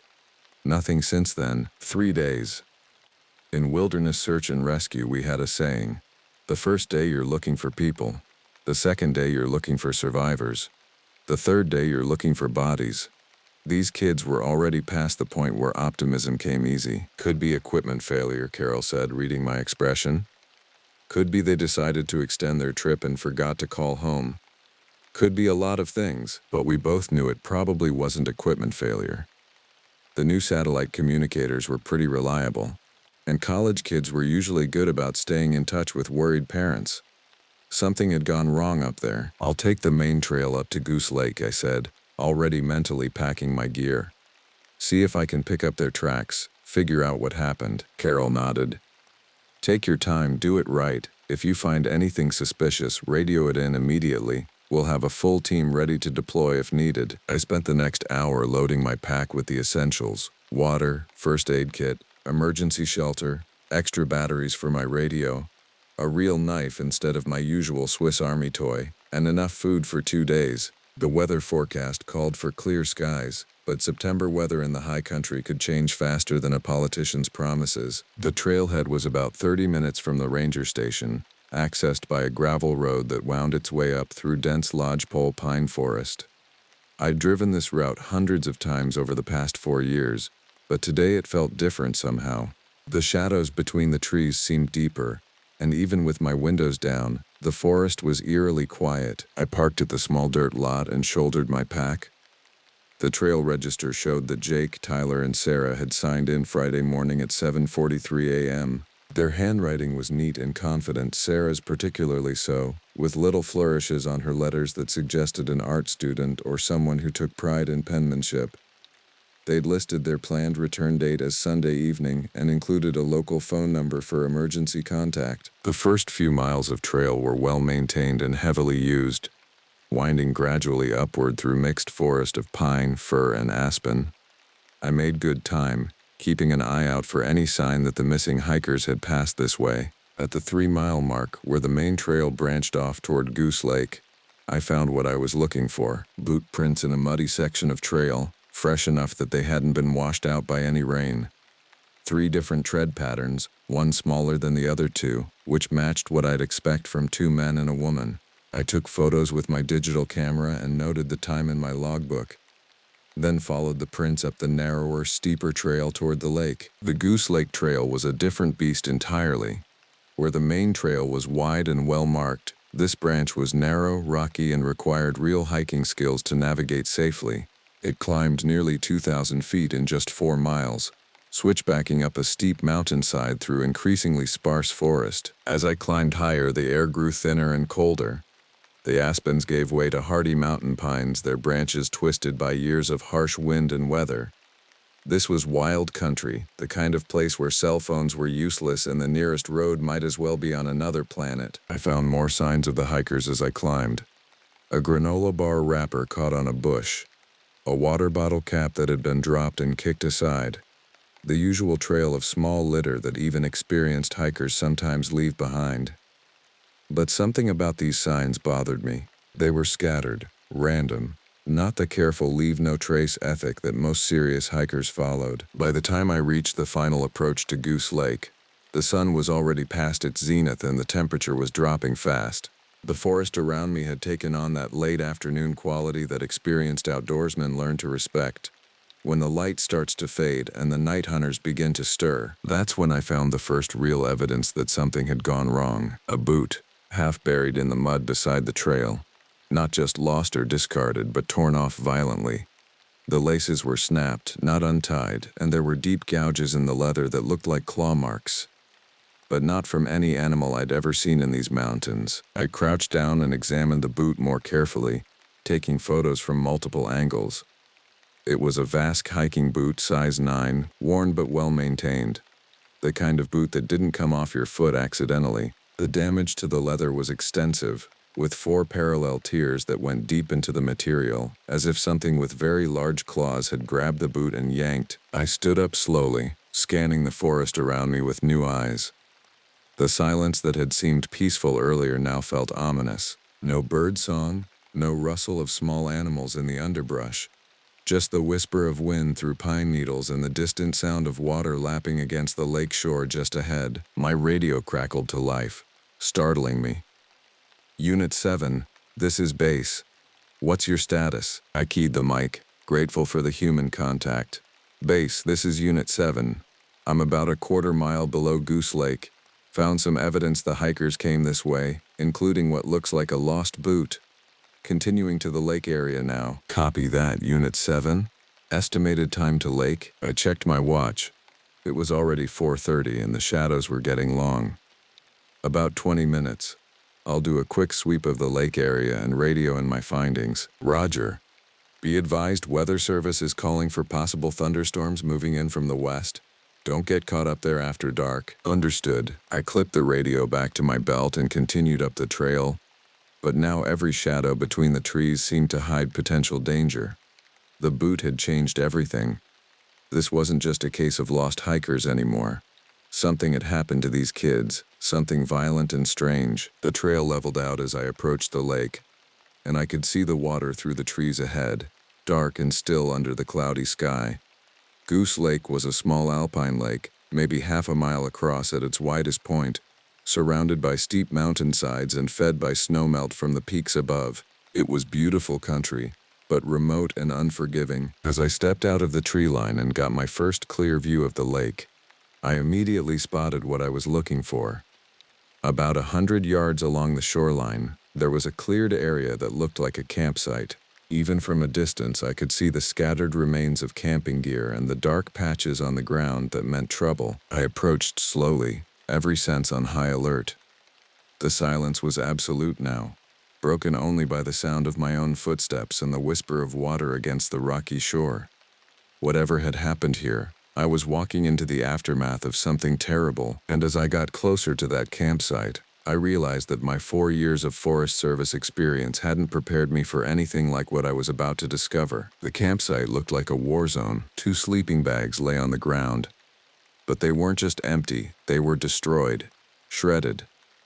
The nylon fabric hung in ribbons, and the synthetic fill was scattered across the ground like snow. One of the bags was soaked in blood, dried into the fabric in dark brown stains that told a story I didn't want to read. I stopped about 10 feet away from the carnage and forced myself to breathe slowly, to think like a professional rather than react like a human being. This was a crime scene now, and I needed to preserve as much evidence as possible while trying to understand what had happened. The first thing I noticed was the silence. Not just quiet, but actively silent, as if the forest itself was holding its breath. No insects, no birds, no rustle of small animals. The kind of silence that usually meant a predator was nearby. I pulled out my camera and started documenting everything. Wide shots of the overall scene, then closer images of the destroyed sleeping bags, the bloodstains, the scattered camping gear. A camp stove had been knocked over and dented as if something heavy had stepped on it. A backpack hung from a tree branch where it had been placed to keep it away from animals, but it had been torn open and the contents scattered below. The third sleeping bag was missing entirely. As I worked my way around the campsite, I found more disturbing evidence. Deep gouges in the bark of nearby trees, too high and too wide to be from any bear or mountain lion I'd ever encountered. Claw marks that looked almost like those on the boot I'd found. But these were 8 feet off the ground. The tracks were the worst part. In the soft mud near the water's edge, I found a series of prints that made my blood run cold. They were roughly human-shaped but wrong in every detail. Too long, too wide, with elongated toes that ended in what looked like claw marks. The prints were deep, suggesting something heavy, and they were everywhere around the campsite. I crouched down and placed my hand next to one of the clearer prints for scale. My hand, which was large for a man my size, looked like a child's next to the track. Whatever had made these prints was massive, but the most disturbing thing about the tracks was their pattern. They didn't move like an animal. There was intelligence in the way they circled the campsite, approaching from multiple angles as if whatever had made them was planning, thinking, strategizing. I stood up and keyed my radio. "Base, this is Unit 7, static." I tried again. "Base Unit 7, do you copy?" Nothing but white noise. I checked the battery indicator, full power, but the radio was completely dead. I moved to higher ground and tried again, but got the same result. Something was interfering with the signal, though I couldn't imagine what that might be in this remote location. A cold wind swept across the lake, carrying with it a smell that made my stomach turn. It was a carrion smell, the sweet, sick odor of decay and death, but with something else underneath it. Something wild and musky and wrong. I looked around the campsite again, trying to piece together what had happened. Jake, Tyler, and Sarah had set up camp here Friday evening. The gear was high quality but not excessive, suggesting they were experienced hikers who knew how to travel light. They'd hung their food pack properly to keep it away from bears and had set up their tents in a sensible location with good drainage and wind protection. But something had come for them in the night. The sleeping bags had been occupied when they were destroyed. The blood patterns and the way the fabric was torn made that clear. But where were the bodies? And where was the third person? I was examining the claw marks on the trees when I heard it. A branch snapping in the forest behind me. I froze, my hand moving instinctively to the knife on my belt. The sound had come from maybe 50 yards away, from the thick stand of pine trees that bordered the north side of the lake. I listened intently, but heard nothing more. Then another sound. A low, wet breathing, like something with damaged lungs trying to draw air. Every instinct I had was screaming at me to get out of there, to abandon the investigation and run back down the trail as fast as my legs could carry me.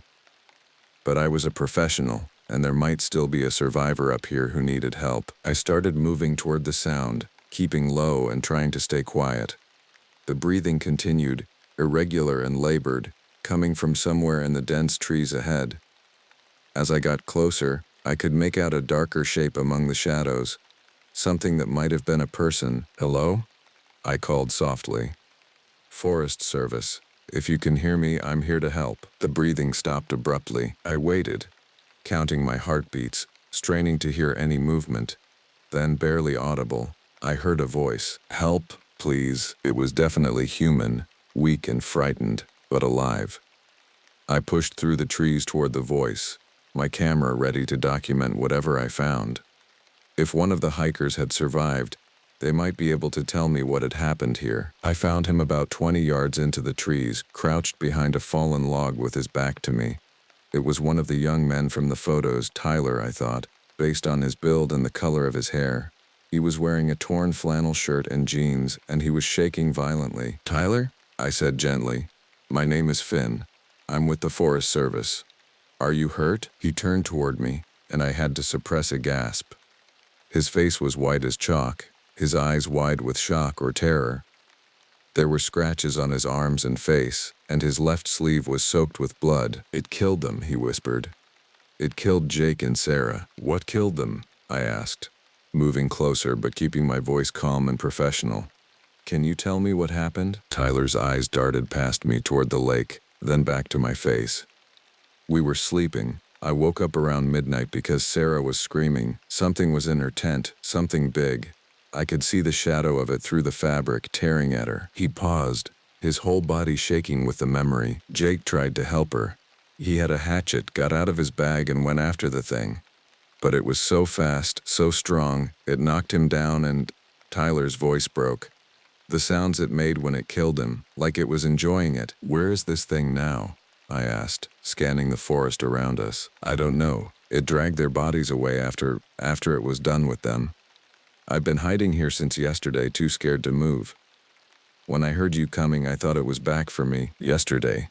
That meant Tyler had been hiding in these woods for over 24 hours, probably in shock, certainly dehydrated and hypothermic. I needed to get him out of here and down to medical attention as quickly as possible. But as I reached for my radio to try calling for backup again, I heard something that made my blood freeze, a low growl coming from somewhere in the trees behind Tyler. The young man heard it too, and his eyes went wide with absolute terror.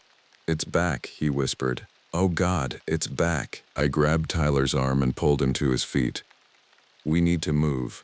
Now." But as we turned to head back toward the trail, I saw something that made me understand why Tyler had been so terrified. A shadow moved between the trees about 30 yards away, low to the ground but massive. As it stepped into a patch of late afternoon sunlight, I got my first clear look at the thing that had killed Jake Morrison and Sarah Walsh. It was like nothing I'd ever seen in 4 years of wilderness work, or in any nature documentary or zoology textbook. The creature was roughly the size of a large bear, but it moved like a cat, with fluid, predatory grace. Its body was covered in coarse, bristly fur that seemed to shift color in the changing light.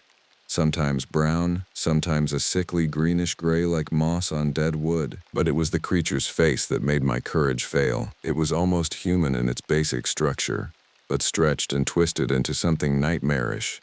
The jaw was elongated like a crocodile's, filled with teeth that were clearly designed for tearing flesh. Its eyes were small and dark, but there was an intelligence in them that was somehow worse than the mindless hunger I might have expected from a wild animal. This thing was thinking, planning, hunting. The creature saw us and went completely still, the way a cat does when it spots a mouse. Then, deliberately, it opened its mouth and let out a sound that I can still hear in my nightmares 20 years later. It wasn't quite a roar, wasn't quite a growl, but something between the two that spoke of hunger and malice and a kind of alien intelligence that had no place in the natural world. Tyler made a small, broken sound and started to run. I followed, crashing through the underbrush toward the trail, but I could hear the creature coming after us. Its footsteps were surprisingly quiet for something so large, but I could feel its presence behind us like a cold wind. We broke out of the trees and onto the shore of the lake, running parallel to the water toward the trailhead.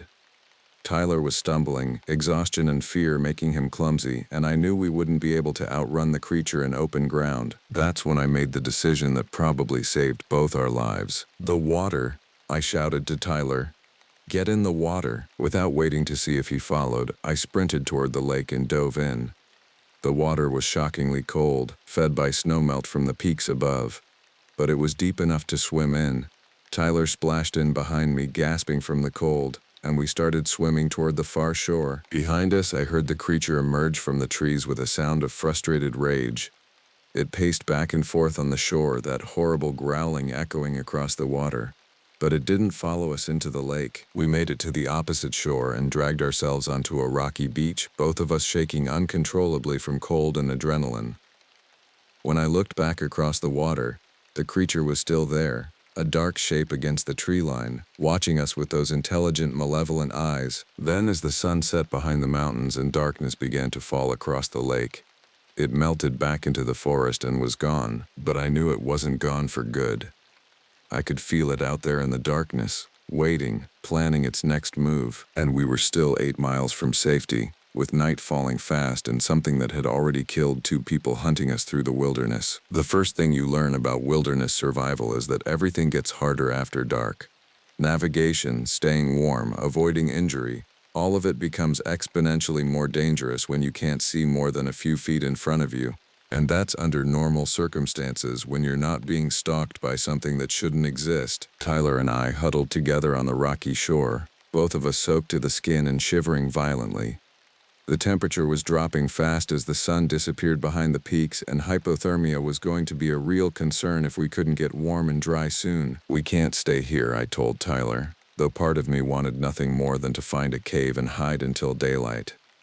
"We need to keep moving, get down to lower elevation where it's warmer." Tyler nodded, but I could see the effort it took for him to focus on my words. He was probably already in the early stages of shock and hypothermia, and pushing him to hike 8 miles in the dark might kill him just as surely as staying here. I made a quick inventory of our resources. My pack had everything we needed for an emergency bivouac: space blanket, first aid kit, water purification tablets, some high-energy food, but no tent, no sleeping bags, and no way to make a fire that wouldn't advertise our location to the creature still somewhere in the darkness around us. "Tyler, listen to me," I said, gripping his shoulders to get his attention. "I know you're scared, but I need you to stay focused. Can you walk? Can you make it down the trail?" He looked at me with eyes that had seen too much, but he nodded. "I think so, but what if it follows us?" That was the question I'd been trying not to think about.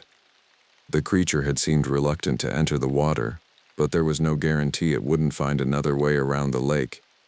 And if it was as intelligent as it appeared, it might already be moving to cut us off from the trail. "We'll have to risk it," I said.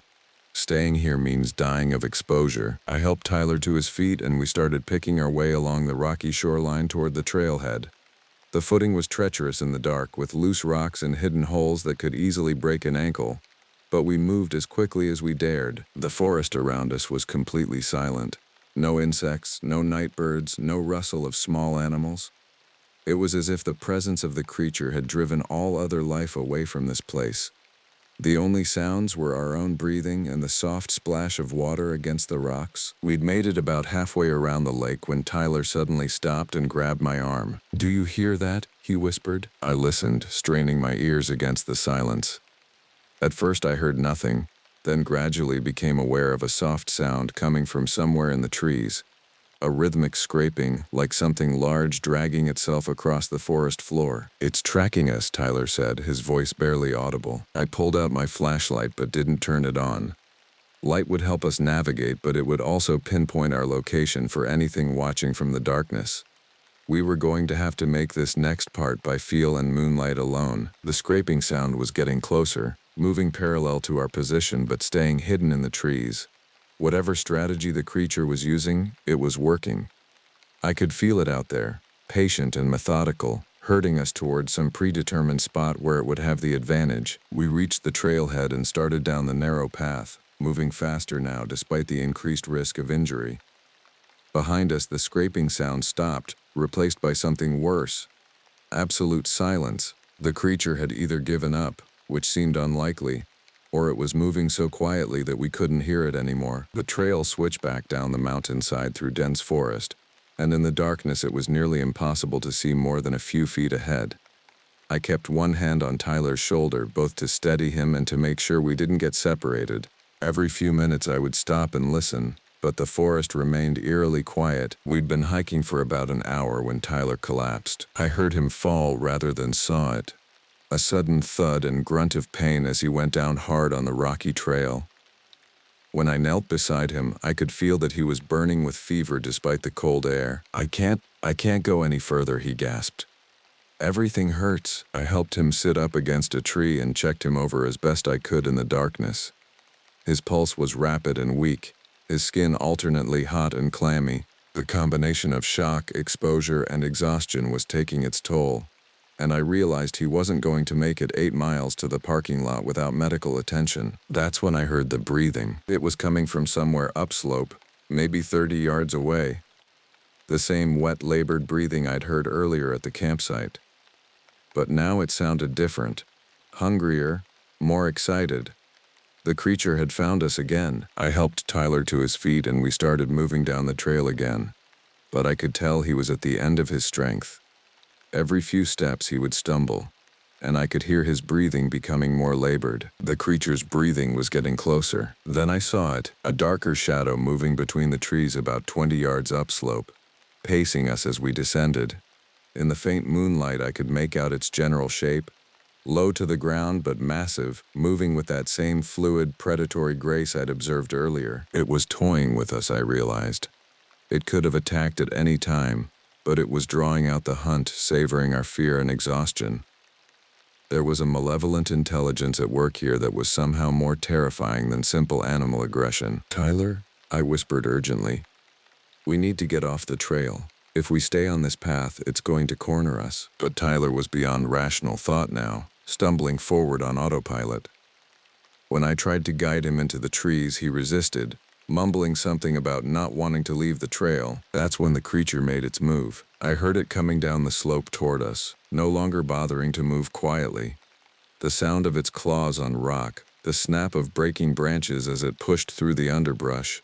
It was done playing games. I grabbed Tyler and physically dragged him off the trail, plunging into the thick forest to our right. Branches whipped at our faces and clothes, and the ground was uneven and treacherous, but it was our only chance. Behind us, I heard the creature reach the trail and let out that horrible growling roar. It was angry now, frustrated that its prey had broken the pattern it expected. But I could also hear it crashing through the forest after us, and I knew it would be on us within minutes. We stumbled through the darkness, Tyler barely conscious and me half carrying him, looking for any kind of defensive position. A cliff we could put our backs against, a stream that might slow the creature down, anything that would give us an advantage. What we found was better than I'd hoped for. A rocky outcropping jutted out from the mountainside, creating a small cave-like shelter underneath. It was barely large enough for both of us, but the opening was narrow enough that the creature would have trouble getting through, and the rock walls would protect our backs. I dragged Tyler into the shelter and positioned myself at the opening, knife in hand. It wasn't much of a weapon against something the size of the creature, but it was all I had. We didn't have long to wait. The creature emerged from the trees about 10 yards away, and for the first time I got a really good look at it. It was even larger than I'd thought, probably 8 feet long and easily 4 feet at the shoulder. Its fur was matted and dirty, and there were old scars crisscrossing its hide that suggested it had been in fights before. But it was the creature's face that made my blood run cold. In the moonlight, I could see that it was disturbingly human-like in its basic structure, but stretched and twisted into something nightmarish. The jaw was elongated and filled with teeth designed for tearing flesh, and its eyes held an intelligence that was somehow worse than animal hunger. This thing was thinking, planning, and it knew we were trapped. It approached the cave slowly, deliberately testing the opening with its massive claws. When it realized it was too large to simply charge in after us, It settled down outside and began what could only be described as a siege. For the next several hours, it systematically tried to find a way to get at us. It dug at the rock walls with its claws, tried to squeeze through the opening, even attempted to reach us with its elongated limbs. All the while, it kept up a constant stream of sounds, growls, snarls, and that horrible wet breathing that suggested damaged lungs. Tyler had lapsed into unconsciousness, which was probably a mercy. His breathing was shallow and rapid, and his skin was burning with fever. Even if we survived the night, he was going to need immediate medical attention. Around 3 in the morning, the creature's behavior changed. Instead of trying to claw its way into the cave, it settled down outside and began what I can only describe as psychological warfare. It would make sounds, sometimes growls, sometimes noises that were almost human-like, and then fall silent for long periods as if it were listening for our reactions. During one of these silent periods, I heard something that made my heart race with hope. The distant sound of helicopter rotors. The search and rescue team had finally mobilized, probably after I'd failed to check in at the scheduled time. The helicopter was still far away, but it was definitely getting closer, following the search grid that we used for lost hikers. The creature heard it too. Its head snapped up and it let out a sound of pure rage, realizing that its prey might be about to escape. It renewed its efforts to get into the cave, clawing frantically at the rock walls and trying to squeeze its massive bulk through the narrow opening. The helicopter was getting closer now, its searchlight visible through the trees as it worked its way up the valley. I waited until it was almost overhead, then took the biggest risk of my life. I pulled out my emergency flare and fired it into the sky. The brilliant red light arced up through the forest canopy, clearly visible from the air. Almost immediately, the helicopter changed course toward our position, its searchlight sweeping the ground below. The creature went berserk. It abandoned all attempts at stealth and began attacking the rock walls with savage fury, as if it knew this was its last chance. Chips of stone flew as its claws raked across the granite, and I realized with horror that it was actually making progress. The opening was getting wider. The helicopter was directly overhead now, hovering above the forest while its crew tried to figure out how to reach us. I could hear voices on loudspeakers, but couldn't make out the words over the rotor noise and the creature's rage-filled howls. Then, just as the creature managed to squeeze its head and shoulders through the opening, something amazing happened. The helicopter's searchlight hit the creature directly, and it recoiled as if it had been burned. It backed away from the cave opening, snarling and snapping at the light beam, but clearly unable to tolerate the intense illumination. The light followed it as it retreated into the forest, and within minutes it had disappeared entirely, leaving only the echo of its frustrated howls among the trees. I heard the rescue team rappelling down through the forest canopy, their voices getting closer as they fought their way through the dense vegetation. When the first rescuer reached our cave, I was so relieved I nearly broke down crying. "Forest Service," I called out. "2 survivors here, 1 in critical condition." The rest of the rescue went smoothly. Tyler was evacuated by helicopter to the regional hospital, where he eventually made a full recovery. I hiked out with the ground team, and by sunrise we were back at the ranger station, safe and warm and very much alive. But as we loaded into the vehicles for the drive back to town, I looked back up at the dark forest one last time. Somewhere up there, among the shadows and silence, something was waiting for the next group of hikers to venture too far from the beaten path, and I knew with absolute certainty that this wasn't over. The official report listed it as a bear attack. I sat in District Ranger Carol Henley's office 3 days later, staring at the typed pages that reduced everything I'd witnessed to neat bureaucratic language. 2 fatalities resulting from aggressive bear behavior. Survivor found in state of shock and hypothermia. Recommend temporary closure of Goose Lake area pending wildlife management assessment. This is bullshit, Carol, and you know it, I said, pushing the report back across her desk.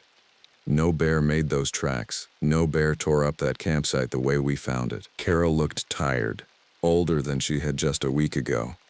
The whole incident had been a media nightmare for the Forest Service, with reporters asking pointed questions about wilderness safety and demanding to know why it had taken 3 days to mount a proper search and rescue operation. The evidence teams found bear tracks at the scene, she said, though her heart wasn't in it. Hair samples, scat, claw marks on trees. Everything consistent with a large male grizzly, probably territorial and defending a food source. What about Tyler's testimony? What about the photos I took of those tracks by the lake? Tyler Chen suffered severe trauma and was in shock for over 24 hours. His recollections are unreliable. As for your photos? She pulled out a manila envelope and spread the pictures across her desk. These show what could be bear tracks, distorted by mud and water. The crime scene team couldn't make definitive identifications. I looked at the photos, the same ones I'd taken with my digital camera. But somehow they look different now, less clear, as if they'd been digitally altered. The strange elongated tracks I'd documented looked more like normal bear prints, and the claw marks on the trees could have been made by any large predator. Someone's been playing with these images, I said. Carol's expression didn't change. That's a serious accusation, Finn. Are you saying federal investigators falsified evidence? I started to respond, then caught something in her tone that made me stop. There was a warning there, subtle but unmistakable. Carol was telling me to drop this, and she was telling me for my own good. What really happened up there, Carol? She was quiet for a long moment, staring out her office window at the forest beyond. When she finally spoke, her voice was barely above a whisper. 23 years I've worked in these mountains, Finn. I've seen things, heard stories from the old-timers that don't make it into any official reports. Things the Forest Service doesn't want to acknowledge because it would destroy the tourism industry and probably cause mass panic. What kind of things? Disappearances that can't be explained by normal wilderness hazards. Campsites destroyed in ways that don't match any known predator behavior. Tracks that don't belong to any animal in the zoology textbooks. She turned back to me. The Grove-Ontro Wilderness is almost 1 million acres, Finn. Most of it has never been properly explored, never been mapped in detail. Who knows what might be living up there in the deep country? So we just cover it up? Let that thing kill more people? We do our jobs, Carol said firmly. We keep hikers on the established trails, we enforce the backcountry permit system, and we hope that whatever's up there stays in the deep wilderness where it belongs. And if it doesn't, what happens when it decides to come down to lower elevations, start hunting near the populated areas? Carol didn't answer, but the look in her eyes told me she'd been thinking about that possibility too. I left her office with the official report under my arm, but I couldn't let it go. Tyler Chen had been released from the hospital, and I drove down to Fort Collins to talk to him personally. I found him staying at his parents' house, still pale and shaky but physically recovered from his ordeal. I remember everything, he told me as we sat on his family's back porch, drinking coffee and watching the suburban neighborhood go about its normal business. I know what the official report says, but I remember everything that happened up there. Tell me about Jake and Sarah, I said. Tell me exactly what you saw. Tyler's hand shook as he lit a cigarette. We'd been hiking together for 2 years, did a lot of backcountry camping. They were good people, experienced outdoors enthusiasts.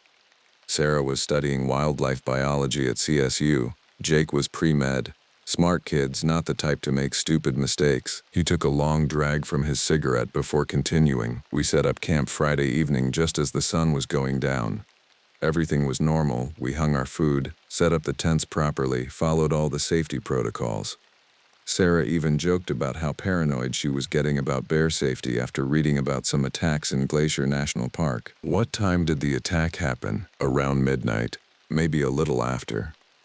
I was in my sleeping bag, just starting to drift off, when I heard Sarah scream. Not a startled yell or anything like that, pure terror. I unzipped my tent and looked out, and I could see something moving around her tent in the darkness. Tyler paused, his face going pale at the memory. It was huge, bigger than any bear I'd ever seen pictures of. But it moved wrong, you know. Bears are powerful but clumsy. This thing was graceful, like a big cat, and quiet. If Sarah hadn't screamed, I never would have heard it. What happened to Jake? He was in the tent next to Sarah's. When he heard her scream, he grabbed his camp hatchet and went after the thing. I heard him yell something, then there was this horrible sound. Tyler shuddered, like something tearing wet fabric, but I knew it wasn't fabric. And you? What did you do? Tyler looked ashamed. I hid. I crawled out the back of my tent and ran into the trees. I could hear the thing moving around the campsite for maybe 10 more minutes, then silence. When I finally got the courage to look, the tents were destroyed and there was blood everywhere. But no bodies. Where do you think it took them? I don't know. I spent the next day and a half hiding in those trees, too scared to move. I kept expecting it to come back for me, but it never did. Maybe it was saving me for later, or maybe... He trailed off. Maybe what? Maybe it knew you were coming. Maybe it was smart enough to leave one survivor to tell the story. That thought had occurred to me too, and it was deeply disturbing.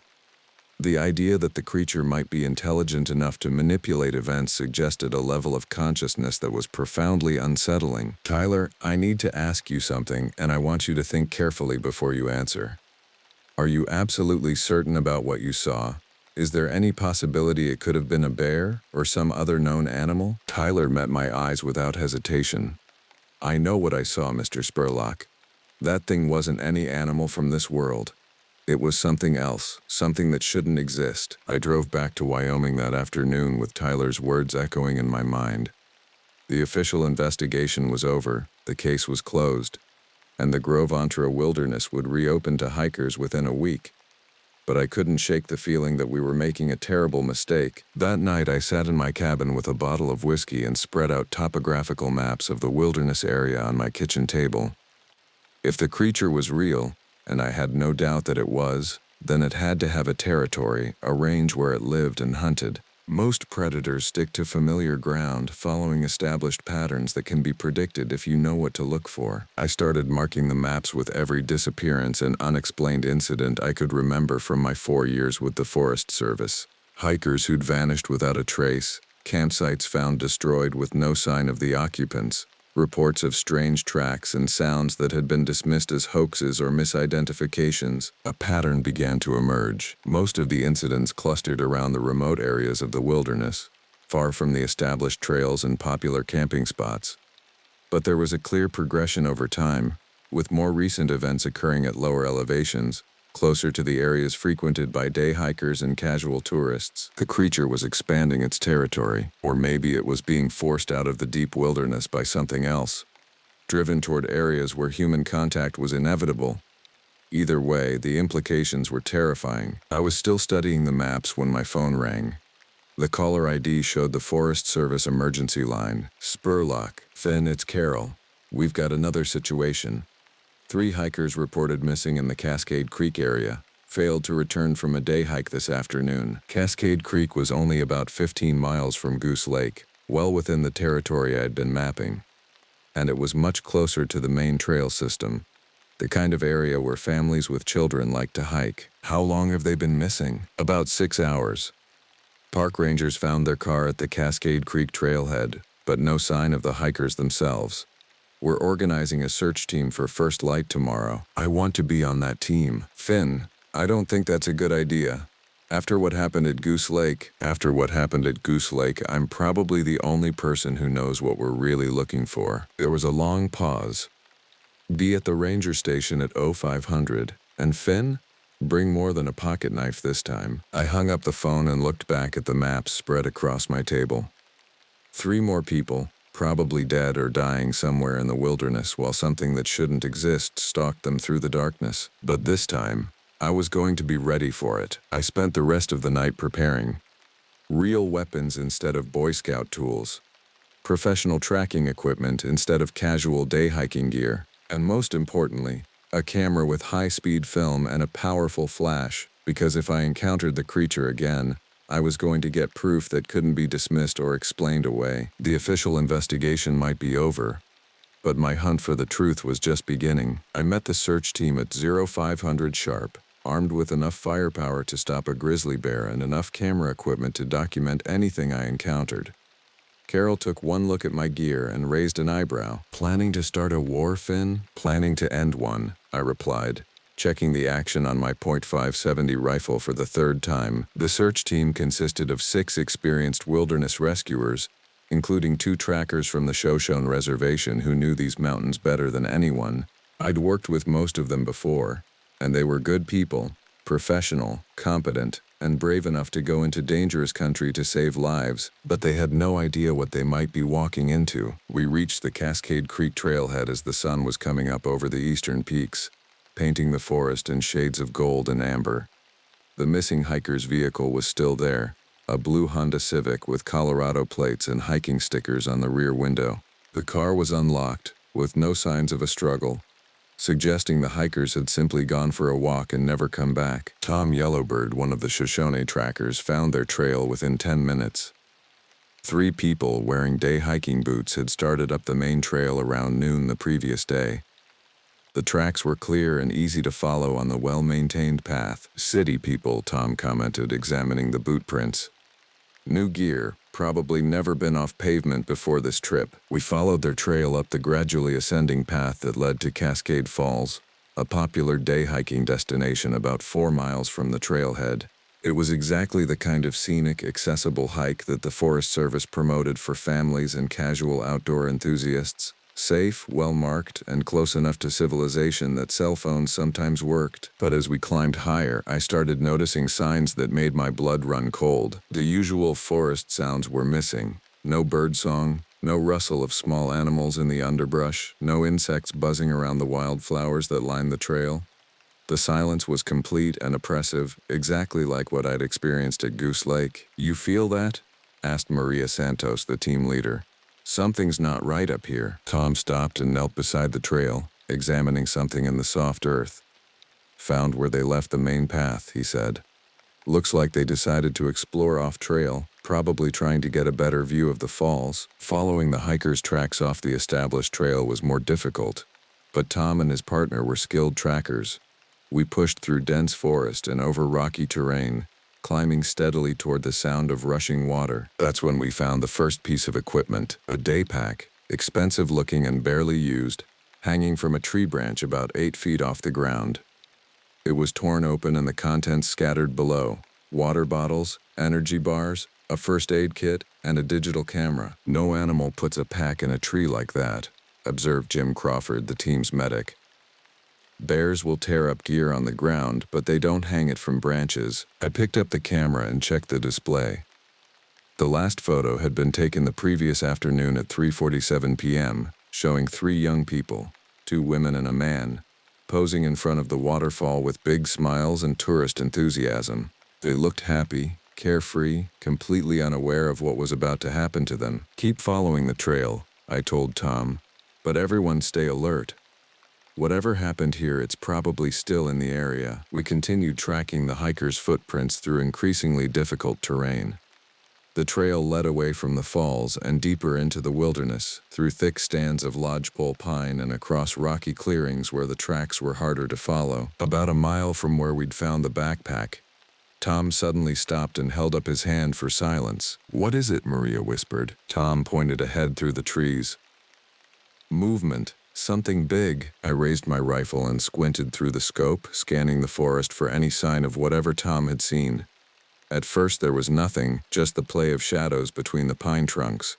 Then I saw it, a dark shape moving parallel to our position, maybe 50 yards away. It was low to the ground but massive, flowing through the forest with that same predatory grace I'd witnessed at Goose Lake. "Everyone back up slowly," I said, keeping my voice low and calm. "Don't make any sudden movements." But as we started to retreat, the creature stopped and turned toward us. For just a moment, through a gap in the trees, I got a clear look at it in full daylight. It was exactly as I remembered from that nightmare encounter at the lake, but somehow even more terrifying in the harsh light of day. The creature was easily 8 feet long and 4 feet at the shoulder, covered in coarse, dirty fur that seemed to shift color in the changing light. Its face was a nightmare fusion of human and predatory animal features, with an elongated jaw full of razor-sharp teeth and small, intelligent eyes that held unmistakable malice. But worst of all was the fresh blood around its mouth and claws. "Jesus Christ," Jim whispered. "What the hell is that thing?" The creature heard him and let out that horrible growling roar I remembered from the lake. Then it started moving toward us. Not running, but approaching with deliberate menace, as if it knew we were trapped and wanted to savor the moment. "Spread out," I shouted. "Don't let it corner us." The team scattered, taking cover behind trees and rocks. but the creature ignored them and focused entirely on me. It had recognized me from our previous encounter, and there was something personal in the way it stalked forward, its eyes never leaving mine. I raised the rifle and fired. The heavy 45-70 round hit the creature's center mass, staggering it backward but not dropping it. It roared in pain and rage, then charged straight at me with incredible speed. I worked the lever action and fired again, this shot taking it in the shoulder and spinning it around.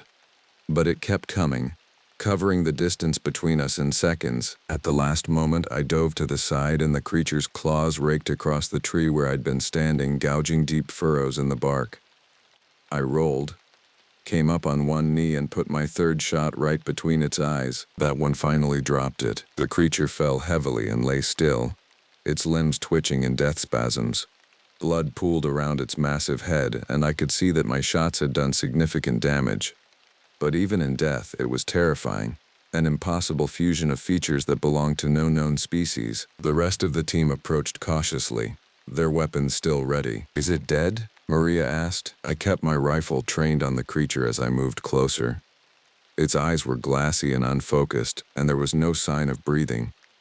"Yeah, it's dead." Tom knelt beside the corpse and examined it closely. "I've never seen anything like this.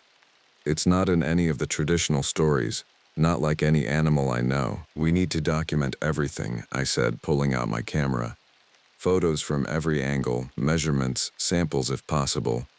This time there's going to be proof that can't be dismissed." But as I raised the camera to take the first photo, something extraordinary happened. The creature's body began to change. It started as a subtle shift in color and texture, but within minutes the transformation was dramatic. The coarse fur seemed to dissolve, the elongated features shortened and became more human-like, and the massive claws retracted until they looked almost normal. By the time the transformation was complete, what lay on the forest floor looked like the corpse of a large naked man. Scarred and deformed, but recognizably human. "What the hell?" Jim said, backing away from the body. I looked at the photos I'd taken during the transformation, but the camera had somehow malfunctioned. Every image was overexposed and blurred, showing nothing but white static. "No one's going to believe this," Maria said quietly. She was right. Without photographic evidence, our testimony would be dismissed as mass hysteria or shared delusion. The official report would probably describe the death of a disturbed individual living rough in the wilderness, someone who'd attacked the hikers in a psychotic episode. But I knew what I'd seen, and so did the rest of the team. We searched the area and found the remains of the 3 missing hikers about a quarter-mile away, in a small clearing that showed signs of having been used as some kind of feeding ground. The scene was too horrific to describe in detail, but it was clear that they'd suffered the same fate as Jake Morrison and Sarah Walsh. The official investigation concluded exactly as I'd predicted. A disturbed individual, probably suffering from severe mental illness and living off the land, had attacked and killed multiple hikers before being shot by search and rescue personnel in self-defense. The case was closed, the families were given answers they could live with, and the Grove Entre Wilderness remained open to the public. But I knew the truth was more complicated than that. I spent the next several months researching similar incidents across the western United States, looking for patterns that might explain what we'd encountered. What I found was disturbing. Dozens of cases over the past century involving hikers and campers who'd disappeared or been killed under circumstances that didn't quite fit normal predator behavior. Most of these incidents were explained as bear attacks, mountain lion encounters, or human violence. But when I looked at the details, the tracks, the damaged campsites, the survivors' testimonies, I saw a pattern that suggested something else entirely. There were more of them out there. The creature we'd killed at Cascade Creek wasn't unique. It was part of a population of something that lived in the deepest, most remote wilderness areas of North America, something that had learned to avoid human contact most of the time, but occasionally came into conflict with hikers and hunters who ventured too far from the beaten path. I requested a transfer to a different forest district, partly because I needed a change of scenery, and partly because I couldn't look at those mountains anymore without remembering what was hidden in their shadows. But I've never stopped researching. Never stopped looking for answers to questions that most people would rather not ask. Because I know that somewhere out there, in the places where the maps still say unexplored territory, things are living that don't belong in any textbook or nature documentary. Things that are smart enough to avoid detection most of the time, but hungry enough to kill when the opportunity arises. And I know that eventually, someone else is going to have an encounter like mine. Some other Forest Service worker or park ranger is going to find themselves face to face with something that shouldn't exist, trying to protect innocent people from a predator that science refuses to acknowledge. When that happens, I hope they're better prepared than I was. I hope they have better weapons, better equipment, and better backup than a pocket knife and a granola bar. Because in the deep wilderness, there are things hunting in the shadows that are older and more dangerous than anything we've learned to fear. And they're still out there waiting for the next group of hikers to wander too far from safety. The Grove Entre Wilderness remains open to the public. Thousands of people hike its trails every year, taking pictures of wildflowers and waterfalls, never knowing how close they come to things that would give them nightmares for the rest of their lives. But sometimes late at night when the wind is howling through the trees, I wonder if we really killed the only one. I wonder if there are others out there, deeper in the wilderness, learning from our encounter and adapting their hunting strategies. I wonder if next time, they'll be ready for us.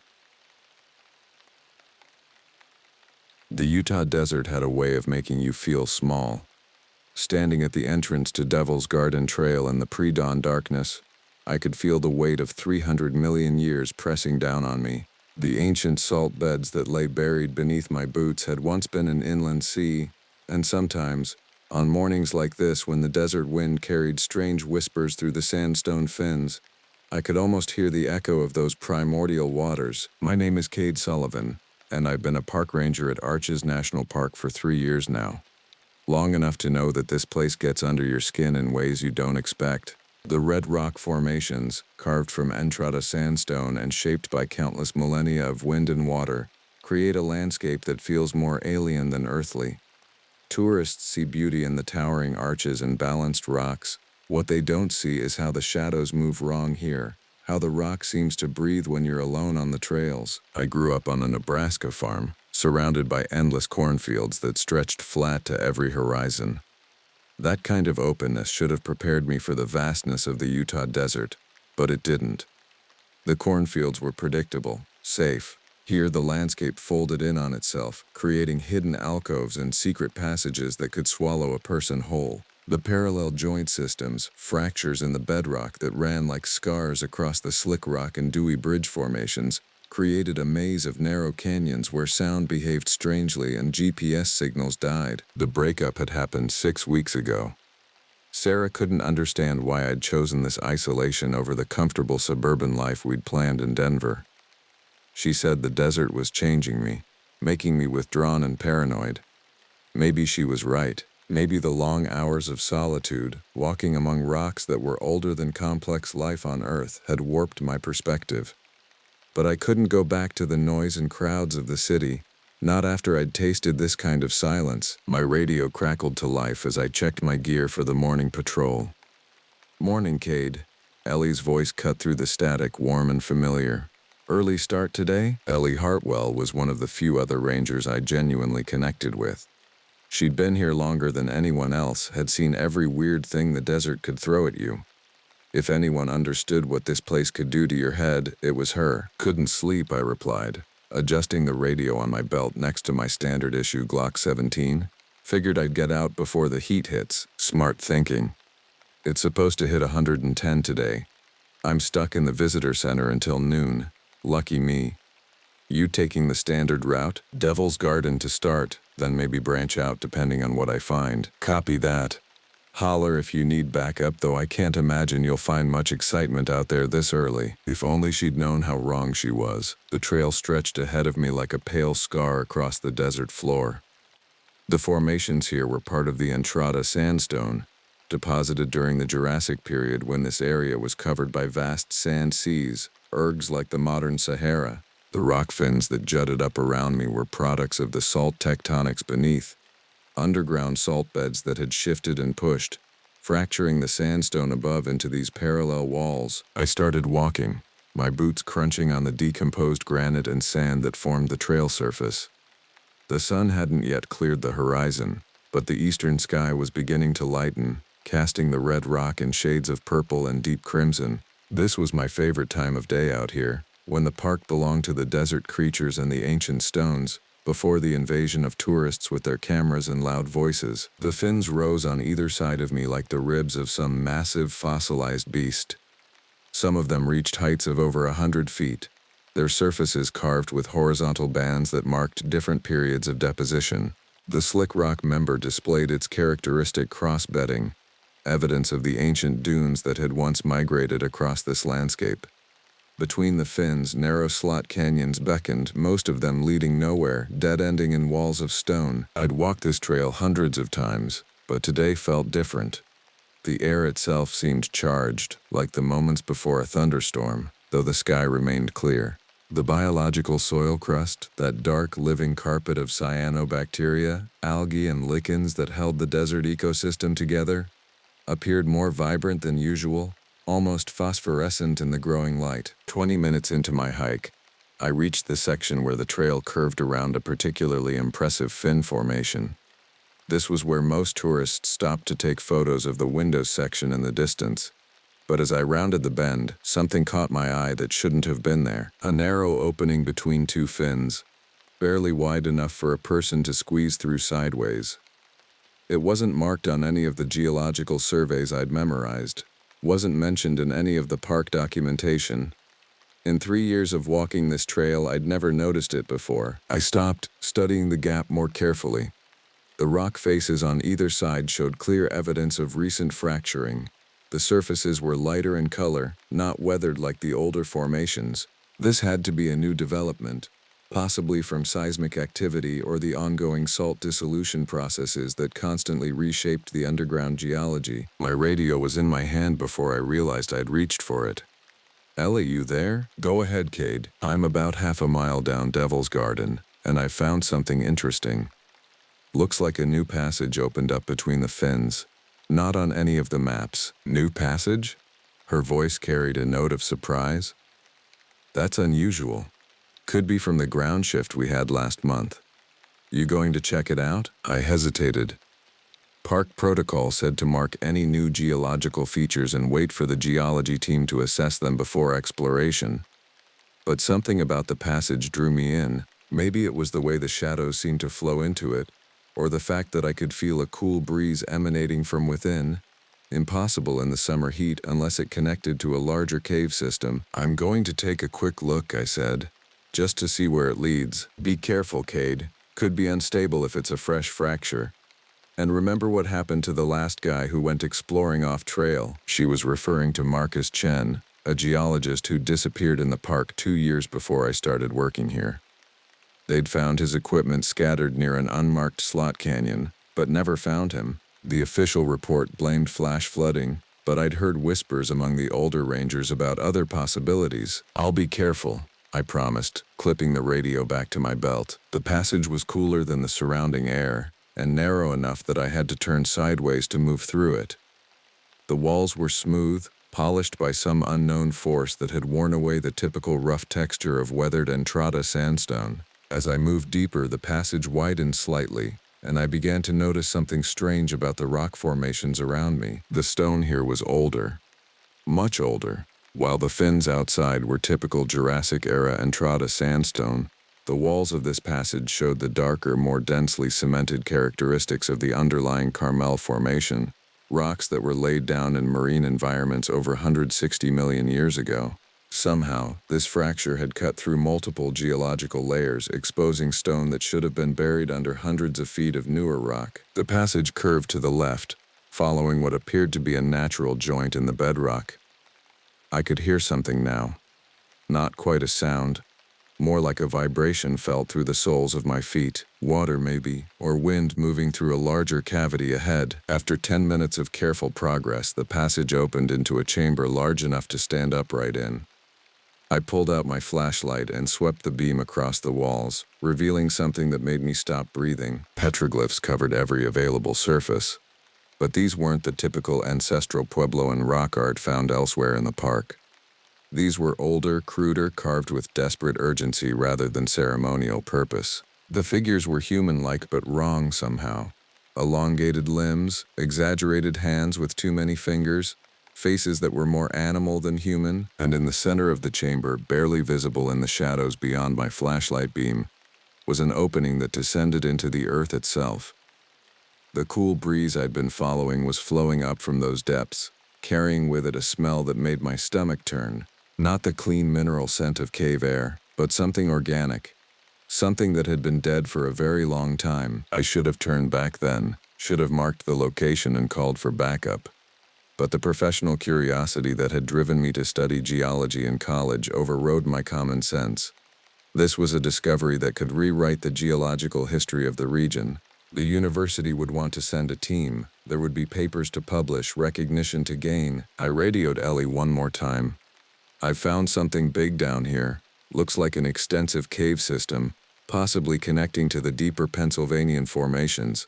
I'm going to continue exploring for a few more minutes. Kate, I really think you should wait for backup. Cave systems can be dangerous, especially if they're connected to the salt dissolution areas." "I'll be careful," I repeated, though the words felt hollow as they left my mouth. The descent into the cave was steep but manageable, following what appeared to be a natural spiral formation. The walls here showed clear evidence of water erosion, though there was no sign of current water flow. The petroglyphs continued down into the depths, growing more elaborate and disturbing as they progressed. By the time I descended what I estimated to be 50 feet, the human figures in the carvings had been almost entirely replaced by something else, a creature that walked on 4 legs but had the elongated skull of a predator, with eyes that seemed to follow my flashlight beam. The temperature continued to drop as I descended, until I was shivering despite the summer heat above. The smell grew stronger too, that organic decay mixed with something else. Something that reminded me of the mineral tang of old bones. That should have been my final warning. But by then I was committed to the descent, driven by a curiosity that felt less like scientific interest and more like compulsion. Something was drawing me deeper into the cave system, past the point where my radio signal would reach the surface, past the point where my flashlight could illuminate the way back up. When I finally reached the bottom of the spiral passage, I found myself in a chamber so vast that my flashlight couldn't reach the far walls. The floor was covered with a thick layer of sand and debris, and scattered throughout it were shapes that my mind initially refused to process. Bones. Human bones. But not recent. These had been here for decades, maybe centuries. And mixed among them were other remains, things that definitely weren't human. Skulls with elongated jaws and too many teeth, rib cages that were too large.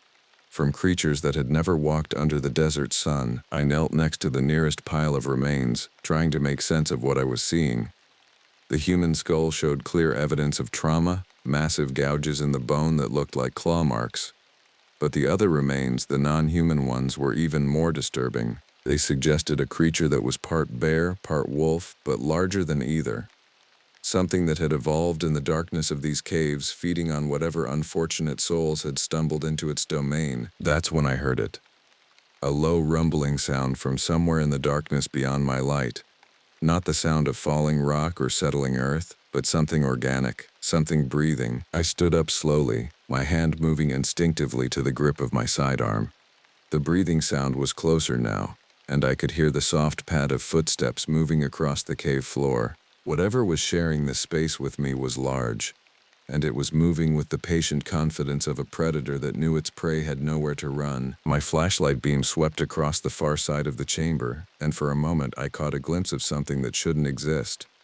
A shape that was too large to be human, too wrong to be any animal I knew. It moved just beyond the edge of my light, keeping to the shadows with an intelligence that was more terrifying than any mindless beast. I backed toward the spiral passage, my light dancing frantically across the cave walls.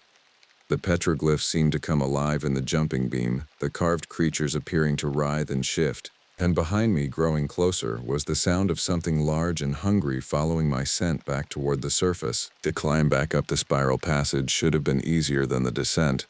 But terror has a way of making your muscles forget how to work properly. Every few steps I'd stop to listen, trying to determine if the thing below was following me. The sound of my own ragged breathing echoed off the cave walls, making it impossible to distinguish between the noise I was making and any sounds of pursuit. Halfway up, my flashlight beam caught movement in the petroglyphs carved into the passage walls.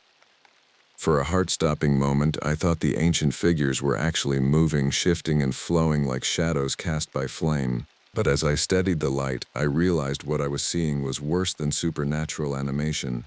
The carvings weren't just depicting the creature I'd glimpsed below. They were telling a story. The earliest petroglyphs, near the top of the passage, showed humans entering the cave system. Stick figures with raised arms appearing to worship or placate something. As the story progressed downward, the human figures grew smaller, more contorted. The creature grew larger, more detailed, more real. The final panels just above the main chamber showed scenes that made my stomach lurch. Humans being torn apart, consumed, their remains scattered across the cave floor just as I'd found them. But it was the very last carving that made me stop climbing altogether. A detailed representation of the creature emerging from the cave system, moving up through the narrow passage between the stone fins into the world above, and around it, scattered across the desert landscape, were the bodies of park rangers and tourists, their tiny carved forms broken and lifeless. The sound from below was definitely getting closer now. A wet, sliding noise punctuated by the scrape of claws against stone. Whatever lived in that chamber was climbing after me, and it was gaining ground. I forced myself to keep moving, taking the spiral turns as quickly as I dared. The passage wall seemed to be closing in, though I knew that was just panic distorting my perception. The cool breeze that had drawn me into the cave system was now flowing down past me, carrying my scent back to the predator below. Every human instinct I possessed was screaming at me to run, to abandon caution and sprint for the surface. But I knew that losing my footing on this treacherous climb would mean tumbling back down into the thing's waiting claws. 20 feet from the top, my radio crackled to life with a burst of static. Ellie's voice came through, fragmented but urgent. "Cade? Your location, backup on the way." I didn't dare respond. Any sound I made would give my pursuer a better fix on my position. Instead, I clicked the radio twice, hoping she'd understand that I was in trouble but couldn't talk. The passage opening above me was a pale rectangle of desert light, looking as distant as a star. But as I climbed toward it, that rectangle began to darken. Something was blocking the entrance from above. My flashlight illuminated a sight that stopped my heart. A creature unlike anything in any biology textbook was squeezing through the narrow passage entrance, its massive form barely fitting through the gap between the stone fins. It was covered in coarse, dark fur that seemed to absorb light rather than reflect it. The head was elongated like a wolf's, but larger, with yellow eyes that glowed with their own sick luminescence. When it opened its mouth, I could see rows of jagged teeth that looked more like broken glass than anything organic. I was trapped between two of them. One below, climbing up toward me, and another above, blocking my only escape route. But as I stood frozen in terror, I realized something crucial about the creature above me.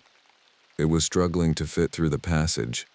The narrow opening that had required me to turn sideways was barely large enough for its massive shoulders. And more importantly, it was moving slowly, carefully, as if it wasn't entirely comfortable in the narrow confines of the rock formation. That gave me an advantage I hadn't expected. In the open cave below, or on the desert surface above, these things would be apex predators. But here, in the tight confines of the passage, their size worked against them. I drew my sidearm and aimed upward. The Glock 17 held 17 rounds, and at this range I couldn't miss. But I had no idea if conventional bullets would stop something like this. The ranger training had covered bears, mountain lions, and aggressive humans. Nothing had prepared me for creatures that looked like they'd crawled out of a paleontologist's nightmare. The creature above me sensed the threat and let out a sound that was part roar, part howl, and entirely unnatural. The noise echoed through the passage system, amplified and distorted until it sounded like the earth itself was screaming. From below came an answering call, and I could hear the second creature picking up its pace, scrambling up the spiral passage with renewed urgency. I had maybe 30 seconds before I'd be torn apart by two monsters that shouldn't exist. The creature above me was almost through the passage now, its massive claws scraping gouges in the sandstone walls as it pulled itself forward. When it opened its mouth again, I could smell its breath. A mixture of decay and something wild and predatory that made every prey instinct in my DNA fire at once. I aimed for its head and squeezed the trigger. The gunshot was deafeningly loud in the confined space, and the muzzle flash illuminated the creature's features in stark, horrible detail. The bullet struck it in the shoulder, spinning it sideways and eliciting another of those bone-chilling howls. But it didn't stop. If anything, the wound seemed to enrage it, and it began forcing its way through the passage with desperate strength. I fired again, this time aiming for the center of mass. The second bullet hit home, and I saw dark fluid spatter the passage walls. The creature stumbled, its grip on the rock walls loosening momentarily. That was the opening I needed. Instead of trying to climb past it, I made a decision that probably saved my life. I turned and started climbing down, back toward the spiral passage and the second creature that was racing up toward me. But instead of continuing down the spiral, I began looking for alternate routes. Side passages or chambers that might connect to other parts of the cave system. 15 feet down from where I'd encountered the first creature, I found what I was looking for. A horizontal passage, barely visible in the rock wall, led off at a 90-degree angle from the main spiral. It was even narrower than the entrance passage, but it was moving in the right direction, laterally through the rock formation rather than deeper into the earth. I could hear both creatures now, the wounded one above trying to navigate the passage while bleeding, and the one below moving up the spiral with the determined pace of a predator that knew its prey was trapped. The horizontal passage was my only chance. The crawl through that narrow tunnel was the longest 10 minutes of my life. I had to push my gear ahead of me, including the flashlight, which meant moving through sections of complete darkness guided only by touch. The walls pressed in from all sides, and more than once I had to exhale completely just to squeeze through particularly narrow sections. Behind me, I could hear the sounds of the creatures discovering my escape route. There was an exchange of those horrible howling calls, and then the sound of something large trying to force its way into the horizontal passage. But after a few moments, the sounds stopped. Whatever these things were, they were too large to follow me through this particular route. The passage began to curve upward, and I could feel a slight air current on my face. Somewhere ahead was another opening to the surface. I pushed forward with renewed determination, ignoring the cuts and scrapes from the rough sandstone walls. When I finally emerged, I found myself in a completely different part of the park, nearly a quarter-mile from where I'd originally entered the cave system. I was in a small alcove carved into the base of a massive sandstone dome, hidden from view unless you knew exactly where to look. The sun was fully up now, and the desert heat hit me like a physical blow after the cool depths of the cave. My radio was working again, and Ellie's voice came through clearly. "Cade, what's your location? I've got search and rescue heading to your last known position." "I'm out," I gasped into the radio. "I'm safe. But Ellie, we've got a problem. A big problem." "What kind of problem?" I looked back at the opening I'd just crawled through. It was barely visible, just another shadow in the rock formation. But I knew what was on the other side of that narrow passage, and I knew it was only a matter of time before those things found another way to the surface. "The kind that's going to require more than just search and rescue," I said. "We need to evacuate the entire Devil's Garden area, now." "Cade, you're not making sense. What did you find down there?" I tried to think of a way to explain what I'd seen that wouldn't sound like the ravings of someone suffering from heat stroke and hallucinations. But before I could formulate an answer, I heard a sound that made my blood freeze. Somewhere in the distance, echoing across the desert landscape, was one of those horrible howling calls. And it was coming from the direction of the main trail, where the morning's first tourists would already be starting their hikes. The things had found another way out. The sound that echoed across the desert wasn't just terrifying because of its alien quality. It was terrifying because I could hear human screams mixed in with it. Somewhere along the Devil's Garden trail, the nightmare I'd discovered in the caves had found its first victims of the day. I ran toward the sound, my legs still shaky from the cave ordeal but driven by adrenaline and professional duty. The radio crackled constantly as Ellie tried to coordinate with the search and rescue team, but I was too focused on navigating the treacherous terrain to provide coherent updates. The sound had come from the direction of the windows section, where the trail opened onto a broader vista popular with early morning photographers. As I crested a low ridge of slick rock sandstone, I could see the main trail below me. What I saw there would haunt me for the rest of my life. A family of 4, 2 parents and teenage kids, were pressed against the base of a stone fin, their hiking gear scattered across the trail. 20 feet away, one of the creatures stalked back and forth, its massive form moving with the fluid grace of a predator that had cornered its prey. This was my first clear look at the thing in full daylight, and it was even more horrifying than my glimpses in the cave had suggested. The creature stood nearly 8 feet tall when it reared up on its hind legs, which it did periodically as if testing the air for scents. Its front limbs were longer and more muscular than its rear ones, giving it an ape-like silhouette when it moved on all fours. But the head was pure predator, elongated like a wolf's but scaled up to accommodate a brain that was clearly more sophisticated than any normal animal's. The fur wasn't just dark, it seemed to absorb light, creating a void-like outline that made it difficult to focus on. But it was the creature's behavior that was most unsettling. It wasn't attacking the family immediately, the way a normal predator would. Instead, it seemed to be studying them, learning from their terror. When one of the teenagers sobbed, the creature tilted its head and mimicked the sound, a perfect imitation that was somehow more disturbing than its natural howls. I was too far away to help directly, but I could see other hikers in the distance, unaware of the danger they were walking toward. The morning trail schedule would bring a steady stream of tourists through this area, and they'd be walking directly into a trap. I keyed my radio, trying to keep my voice steady despite the situation unfolding below. "Ellie, I need you to close Devil's Garden Trail immediately. Code Red Emergency. We have a dangerous animal situation." "What kind of animal? Bear? Mountain lion?" "Something else. Something not in our protocols. Just trust me and get everyone out of there." Below me, the creature had apparently finished its study of the terrified family. It dropped to all fours and began moving toward them with deliberate slowness, savoring their terror. The father tried to put himself between the creature and his family, but he was armed with nothing more than hiking poles and desperate courage. I had a clear shot from my position on the ridge, but I was at the extreme range of accuracy for a handgun. Worse, if I missed, I might hit one of the family members. But if I did nothing, they were going to die in the next 30 seconds. I steadied my aim against a boulder and fired 3 quick shots. 2 went wide, sending up small puffs of dust from the trail surface.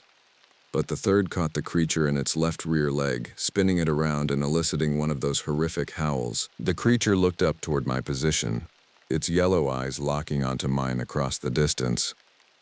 For a moment, I felt a chill that had nothing to do with the desert morning air. There was intelligence in those eyes, a malevolent awareness that seemed to peer directly into my soul. It knew I was the one who had invaded its domain, the one who had wounded its companion in the cave passage. It left the family and began bounding up the rocky slope toward me, moving with a speed that defied its size. I had maybe 20 seconds before it reached my position, and I was standing on an exposed ridge with nowhere to run. I emptied the rest of my magazine at the approaching creature, some shots hitting home but none of them stopping its advance. When the slide locked back on an empty chamber, I drew my spare magazine and reloaded with the kind of speed that only comes from desperate necessity. The creature reached the base of the ridge and began climbing. Its claws found purchase on tiny irregularities in the rock face that would have challenged an experienced rock climber. But its size worked against it here, just as it had in the cave passage. The ascent slowed it down enough for me to line up more careful shots. I aimed for the head this time, knowing that anything less than a brain shot probably wouldn't stop something this size and this determined. The first shot missed, but the second and third found their mark. The creature's forward momentum carried it up another few feet before it lost its grip and tumbled back down the slope, its massive body bouncing off rock formations before coming to rest in a motionless heap. The sudden silence was almost as unsettling as the creature's howls had been. I could hear the family below me crying and calling to each other, making sure everyone was unhurt. But I couldn't shake the feeling that this was far from over. That feeling was confirmed when I heard answering calls from multiple directions across the desert landscape. The creature I'd killed hadn't been hunting alone. Its death cry had summoned others, and they were converging on this location from throughout the cave system that apparently honeycombed the area beneath Devil's Garden. My radio crackled with Ellie's voice. "Cade, I'm getting multiple reports of animal attacks throughout the park. What the hell is going on out there?" "How many reports?" I asked, though I was afraid of the answer. "At least 6 different locations. Search and rescue is overwhelmed." "And Cade, Some of the descriptions I'm getting don't match any known wildlife in the area. I looked down at the dead creature on the slope below me. Even in death it looked wrong, like something that had evolved in isolation for millions of years without any natural predators to keep it in check.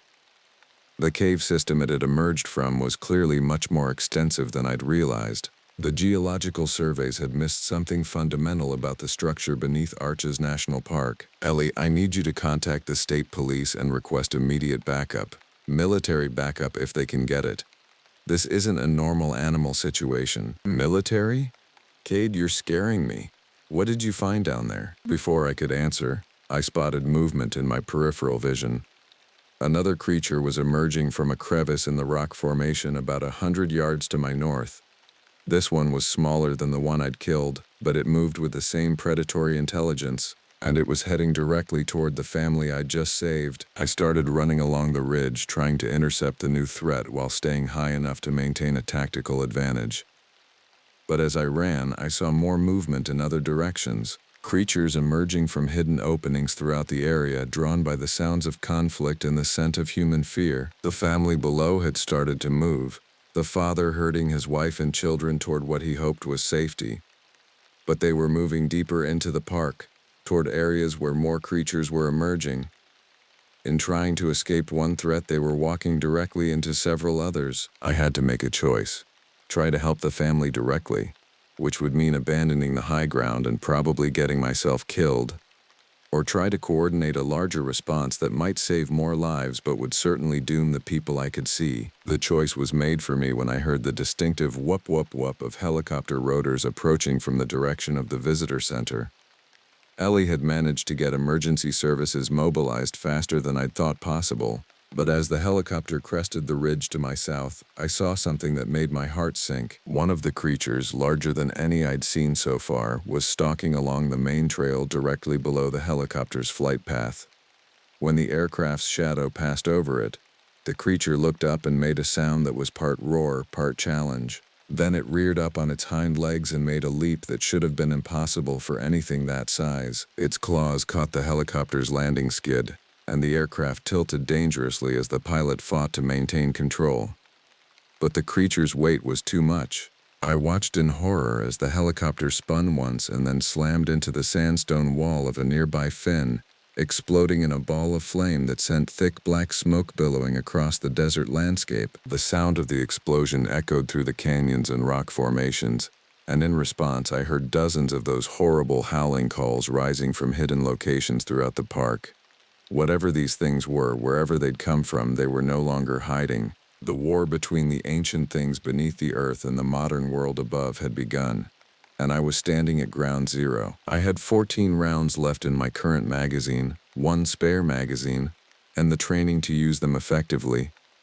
Against dozens of creatures that could bring down a helicopter and seemed to view humans as nothing more than prey, it wasn't nearly enough, but it was what I had. And there were still people in the park who needed protection. I checked my radio one more time to make sure it was working, took a deep breath of the smoke-tinged desert air, and started moving toward the next group of screams I could hear echoing across the ancient landscape of Arches National Park. The sun was climbing higher, and the temperature was already approaching dangerous levels. But somehow the heat seemed like the least of my concerns. The smoke from the crashed helicopter created a dark pillar against the impossibly blue Utah sky, and I knew it would be visible for miles. More help would come, but it would take time, and time was something the people scattered throughout Devil's Garden didn't have. I made my way down from the ridge, moving from cover to cover among the sandstone formations.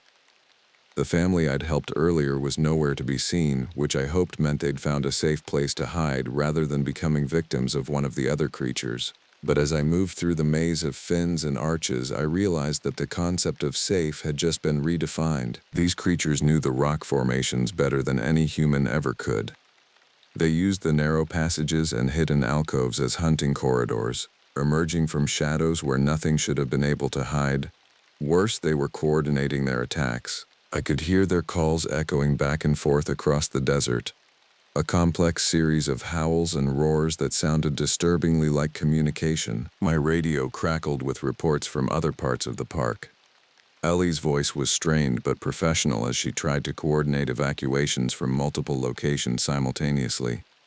Cade, I've got reports of attacks at Balanced Rock, Courthouse Towers, and the Windows. Whatever these things are, they're not limited to Devil's Garden. How extensive is the cave system under the park? I asked, though I was beginning to suspect I already knew the answer. According to the geological surveys, there shouldn't be any significant cave systems in this area. The Entrada sandstone doesn't typically form large caverns. The surveys were wrong, I said, ducking behind a boulder as one of those horrible calls echoed from somewhere uncomfortably close. These things have been living under the park for God knows how long, and something's driven them to the surface. Driven them? What do you mean? Before I could answer, I heard human voices ahead, not screams this time, but the urgent whispers of people trying to stay hidden. I moved carefully toward the sound, using a narrow passage between two fins to approach without being seen. I found them in a shallow alcove carved into the base of a sandstone wall. An elderly couple from somewhere back east, judging by their accents, and a young man who looked like a graduate student. They were pressed back against the rock wall, staring at something I couldn't see from my position. I eased forward until I could follow their gaze, and my blood went cold. One of the creatures was stalking back and forth in front of the alcove, but it wasn't attacking. Instead, it seemed to be waiting for something. Its head was tilted toward the sky as if it was listening for a signal or a command. That's when I understood what was happening. These weren't random attacks by territorial animals. This was a coordinated hunt, and the creatures were herding their prey into specific locations for some purpose I didn't want to think about too carefully. I had a clear shot at the creature from my position, but the angle was awkward, and there was a chance the bullet could ricochet off the rock walls and hit one of the trapped people.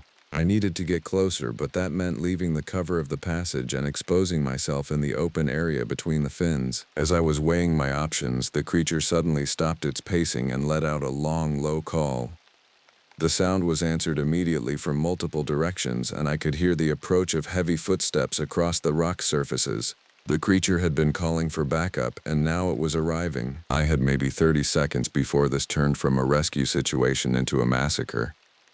I broke cover and sprinted toward the alcove, hoping to reach the creature before its reinforcements arrived.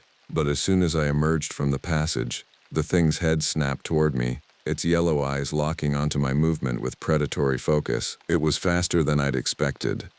Even as I raised my weapon and fired, the creature was already moving, bounding toward me with that fluid nightmare grace. My first shot missed, my second caught it in the shoulder but didn't slow it down. By the time I could line up a third shot, it was close enough that I could smell its rank breath and see the intelligence gleaming in its alien eyes. The impact when it hit me was like being struck by a freight train.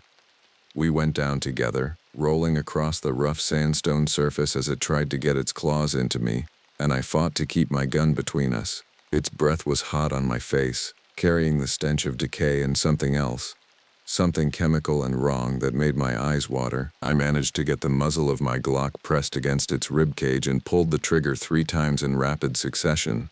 The creature let out a howl that was half pain and half rage, but it didn't let go. Instead, it raked its claws across my arm, tearing through the fabric of my uniform shirt and the flesh beneath. The pain was immediate and intense, but it also cleared my head. I twisted my body, getting better leverage, and emptied the rest of my magazine into the creature's torso. This time it worked. The thing's grip loosened, and it rolled away from me, its massive body shuddering as it died. I was reloading my weapon when I heard the approaching footsteps of its reinforcements.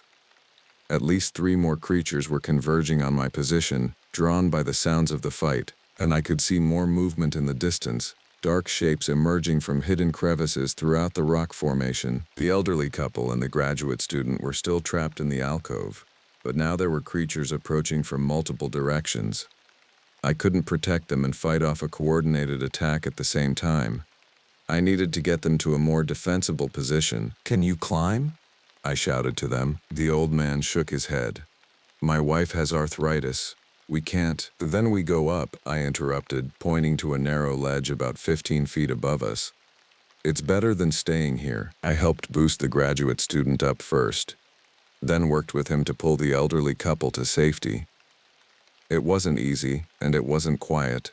but we managed to get all 4 of us onto the ledge just as the first of the reinforcement creatures arrived in the alcove below. From our new position, I could see the full scope of what was happening throughout Devil's Garden.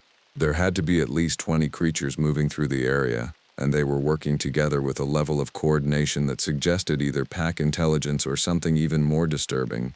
Individual intelligence on par with humans. They divided the tourists and park visitors into small groups, trapping them in alcoves and dead-end passages throughout the rock formation. But instead of killing them immediately, the creatures seemed to be collecting them, driving them toward specific locations for reasons I didn't want to contemplate. My radio crackled with an update from Ellie. "Cade, we've got military helicopters inbound. ETA 15 minutes. Can you hold your position?" I looked down at the creatures prowling below us. Then out at the dozens more I could see moving through the maze of rock formations. 15 minutes might as well have been 15 hours. "We're trapped on a ledge with limited ammunition and no way down," I replied. "And Ellie, these things are a lot smarter than we thought. They're not just hunting, they're planning." "Planning what?" Before I could answer, one of the creatures below let out a call that was different from the others.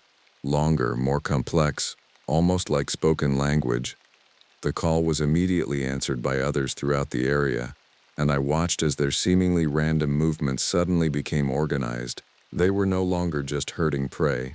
They were moving with the coordinated precision of a military unit, and they were all moving in the same direction, toward the main trail that led back to the visitor center. "Ellie," I said into the radio, my voice as calm as I could make it. "You need to evacuate the visitor center, now. They're not just hunting individuals. They're going after the main population center." "That's impossible. There are over 200 people at the visitor center right now." "Then you'd better move fast," I said, watching as the stream of creatures flowed through the rock formations like a dark river. "Because they're coming." The graduate student next to me was staring at the same sight, his face pale with shock. "How many of those things are there?" he whispered. I counted the visible creatures moving toward the visitor center, then tried to estimate how many more might be emerging from cave systems throughout the park. The number I came up with made my stomach turn. "Too many," I said. "Way too many." And in the distance, I could hear the sound of helicopter rotors approaching. But given what I'd just seen happen to the first aircraft, I wasn't sure if military backup was going to be enough to stop what was about to happen at Arches National Park. The ancient things that had lived beneath the earth for millions of years were no longer content to hide in the darkness. They'd tasted human fear, and now they wanted more. The military helicopters arrived like mechanical thunderbirds against the desert sky, their rotor wash kicking up clouds of red dust that painted the air the color of dried blood. From my precarious position on the ledge, I could see 2 Apache attack helicopters taking flanking positions while a larger transport helicopter moved toward the visitor center. But I could also see something the pilots couldn't. Dozens of creatures moving through the narrow passages and hidden alcoves below, positioning themselves with tactical precision that spoke of intelligence far beyond what any animal should possess. My radio crackled with military communications as the helicopter crews tried to assess the situation. "Ground units, this is Apache 1. We're seeing multiple large animals throughout the target area, but we need positive identification before we can engage." "Apache 1, this is Ranger Sullivan," I responded, keying my radio. "You are cleared to engage any large, dark-furred quadrupeds in the area. They are extremely hostile and have already killed civilians." "Copy that, Ranger Sullivan. Can you provide species identification for our report?" I looked down at the dead creature near our ledge, its massive form already attracting flies in the desert heat. "Unknown species," I said. "Possibly a previously undiscovered predator native to the cave systems beneath the park." That was the official version I was going to stick to, no matter what questions came later. The truth that these things seemed more like evolutionary impossibilities than natural predators would have to wait for someone with more authority and better explanations than I had. The Apache helicopters began their attack runs, their 30mm chain guns turning sections of the rock formations into clouds of red dust and stone fragments.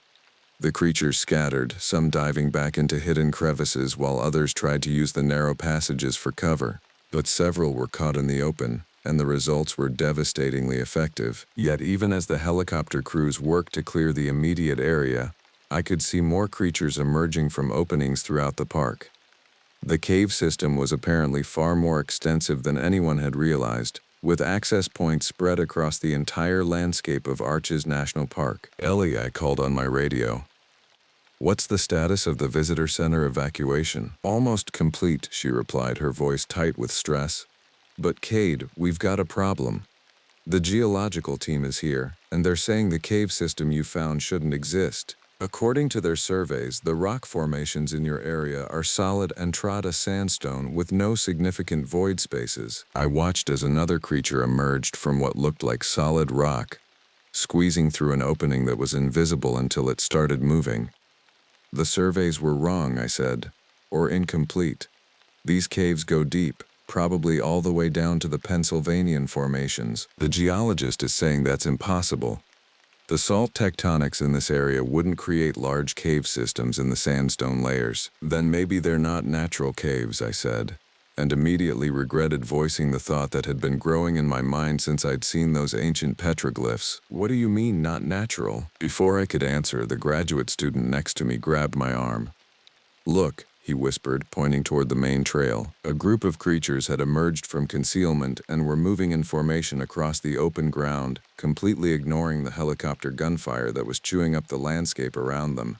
They moved with purpose, heading directly toward a specific target, the geological survey team that had apparently set up equipment near the original cave entrance. The lead creature was larger than any I'd seen so far, standing nearly 10 feet tall when it reared up on its hind legs.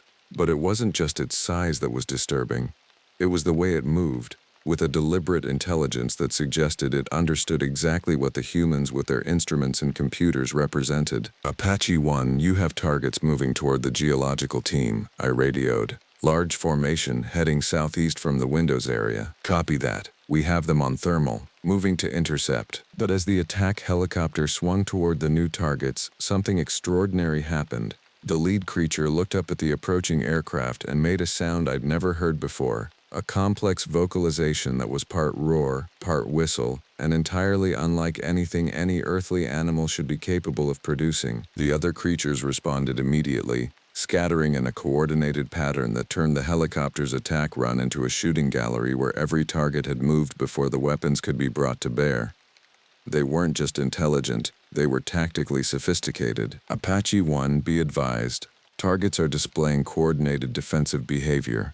Recommend you treat this as a military engagement, not an animal control situation. Copy that, Ranger Sullivan. We're adjusting our approach accordingly. The helicopters regrouped for a more systematic attack, but I could already see that the creatures were adapting to the new threat.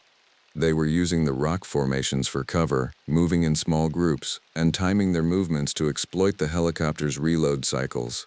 Whatever these things were, they learned fast. My radio received a transmission on the emergency channel. All units, this is Incident Command. We're receiving reports of similar incidents at 3 other national parks in the Southwest. This appears to be a coordinated event of unknown origin. 3 other parks. That meant this wasn't an isolated outbreak or a local phenomenon. Whatever had driven these creatures to the surface was happening across a much wider area than Arches National Park. Ellie, I called. I need you to contact the University of Utah Geology Department and get them to pull every cave survey, every geological report, and every mining record for the entire Colorado Plateau region. Cross-reference with any reports of unusual seismic activity in the past 6 months. You think there's a connection? I thought about the ancient petroglyphs I'd seen in the cave system, the evidence of human encounters with these creatures that dated back centuries or longer. I think we're dealing with something that's been down there for a very long time, and something recent drove them to the surface. The graduate student next to me had been listening to the radio traffic, and now he spoke up. I'm a geology PhD student at Utah. I've been working on a dissertation about the Paradox Basin formations. There have been some unusual seismic readings in the past few months. Not earthquakes exactly, but something that's been destabilizing the deep salt formations. What kind of something? We thought it was related to the oil and gas extraction operations east of here. Fracking has been known to destabilize salt beds, but the patterns didn't match anything we'd seen before. I felt a chill that had nothing to do with the desert wind. What if it wasn't destabilizing them? What if it was opening them up? The military operation was winding down now. The helicopters had eliminated most of the creatures in the immediate area, and the few survivors had retreated back into their cave systems. But I knew this was just the beginning. If similar incidents were happening at other parks, if the cave systems were as extensive as they appeared to be, then what we'd just experienced was nothing more than a reconnaissance in force. "Ranger Sullivan," came a voice on my radio. "This is Colonel Martinez, Incident Commander. We need you to guide a team to the cave entrance you discovered. The geologists want to get sensor equipment down there before we seal it permanently." "Sir, I don't recommend anyone going back into that cave system. It's extensive, and there may be more creatures down there." "That's exactly why we need the intelligence, Ranger. We need to know what we're dealing with and how extensive this problem might be." I looked down at the dead creature near our ledge, then out at the landscape of Arches National Park, which I was beginning to realize was nothing more than the thin crust covering a vast underworld that humans had never suspected existed. "Understood, sir," I said. "But we're going to need a lot more firepower." As the military teams began organizing for their descent into the cave system, I couldn't shake the feeling that we were about to make a terrible mistake. The creatures we'd fought today had been scouts, testing our defenses and capabilities, the real inhabitants of the deep caves. The things that had carved those ancient petroglyphs and fed on human fear for centuries were still down there in the darkness, and now we were going to wake them up. The sun was setting over Arches National Park, painting the sandstone formations in shades of gold and crimson. But for the first time since I'd started working here, the beauty of the landscape felt like a facade, a beautiful mask covering something ancient and hungry that had been waiting in the depths for far too long. In the distance, I could hear the sound of more helicopters approaching, bringing specialists and equipment for what was being classified as a geological anomaly. But I knew better. This wasn't a scientific problem that could be solved with instruments and theory. This was a war between the world we knew and the world that had always existed beneath our feet. And we'd just fired the first shot. The official report classified the Arches National Park incident as an outbreak of an unknown species of large predator, possibly related to prehistoric cave bears that had survived in isolated underground ecosystems. The cave system I'd discovered was sealed with concrete and steel after a brief military exploration that, according to the classified reports I was allowed to read, recovered significant biological specimens and confirmed the presence of an extensive subterranean ecosystem of unknown origin. Arches National Park reopened to the public 6 weeks later, with increased ranger patrols and new warning signs about staying on marked trails. The tourists came back, taking their pictures of delicate arch and the windows, never knowing that just beneath their feet lay a network of caves that stretched for hundreds of miles through the Colorado Plateau. But I knew, and so did the other rangers who'd been there that day. We'd all signed non-disclosure agreements, accepted our commendations for valor, and gone back to our regular duties. But we also kept our weapons loaded and our radios charged, because we'd heard the reports from the other parks, the ones that hadn't made it into the official documentation. Similar incidents at Canyonlands, Capitol Reef, and Zion. Always the same pattern. Creatures emerging from previously unknown cave systems, displaying unusual intelligence and coordination, then retreating when military force was applied. Always the same result: caves sealed, incidents classified, and normal operations resumed. The geologists had theories about seismic activity and salt tectonics. The biologists had theories about relic populations and convergent evolution. The military had theories about terrorist bioweapons and foreign intervention. But I had seen those ancient petroglyphs, had looked into the yellow eyes of creatures that moved with purpose and intelligence beyond any natural predator. I knew what the scientists and military analysts refused to accept: that we shared this planet with something older and more dangerous than humanity had ever imagined, and that our modern world was built on foundations that were far less solid than we'd believed. I still work at Arches National Park.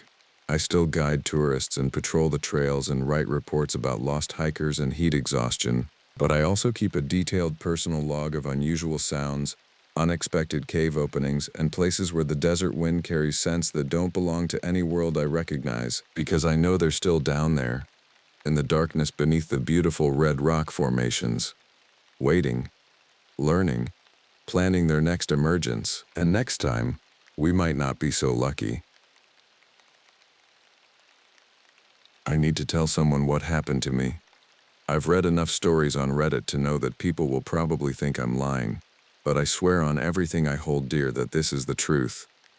I'm typing this from a hotel room 3 states away, and I still check the locks every few minutes. It started 6 weeks ago when I was desperately searching for a rental house. My landlord had decided to sell my apartment building, giving everyone 30 days to find new places. In this market, that's basically impossible. I was scrolling through rental listings for the 3rd time that day when I found it. A Victorian house on Elm Street, 3 bedrooms, completely furnished, available immediately. The rent was so low I actually laughed out loud. The listing had been posted by someone named Margaret Chen. The photos showed a beautiful old house with original hardwood floors, ornate wallpaper, and furniture that looked like it belonged in a museum. The kitchen had been updated but kept its vintage charm. Most importantly, it was in my price range, way below it actually. I called the number immediately. Hello? The voice was elderly, warm. Hi. I'm calling about the rental on Elm Street. Oh yes, dear. Are you interested in seeing it? Definitely. When would be good? There was a pause. How about tonight? Around 8? I'll meet you there. Something about meeting at night felt odd, but I was desperate. That works perfectly. Margaret gave me the address, 1247 Elm Street. I wrote it down, thanked her, and immediately started planning my move. That evening, I drove to the house. Elm Street was lined with old trees that created a canopy over the road. Most of the houses were well maintained, though 1247 stood out. It was larger than the others, painted a deep blue with white trim.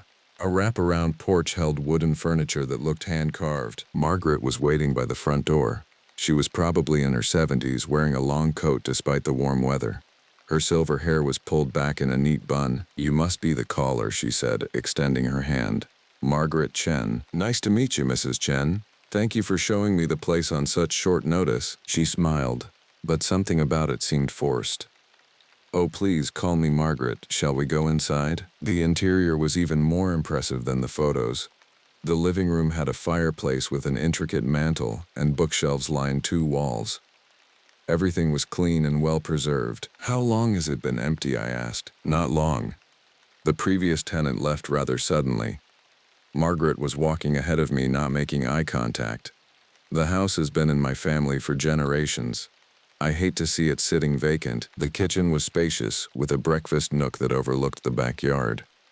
Upstairs, the master bedroom had a 4-poster bed and a vanity with an oval mirror. The other bedrooms were smaller but charming. "It's perfect," I said. "But I have to ask, why is the rent so low?" Margaret stopped walking. She turned to face me, and for a moment her expression was completely different. Worried. Almost frightened. "There are quirks to the house," she said carefully. "Old houses have their personalities, you understand. Some people find them charming, others—" She trailed off. "What kind of quirks?" "Oh, the usual things. Settling sounds at night, the floors creak. Sometimes the lights flicker when the wind is strong." She was speaking faster now. "Nothing dangerous, of course, just atmospheric. I'd lived in old buildings before.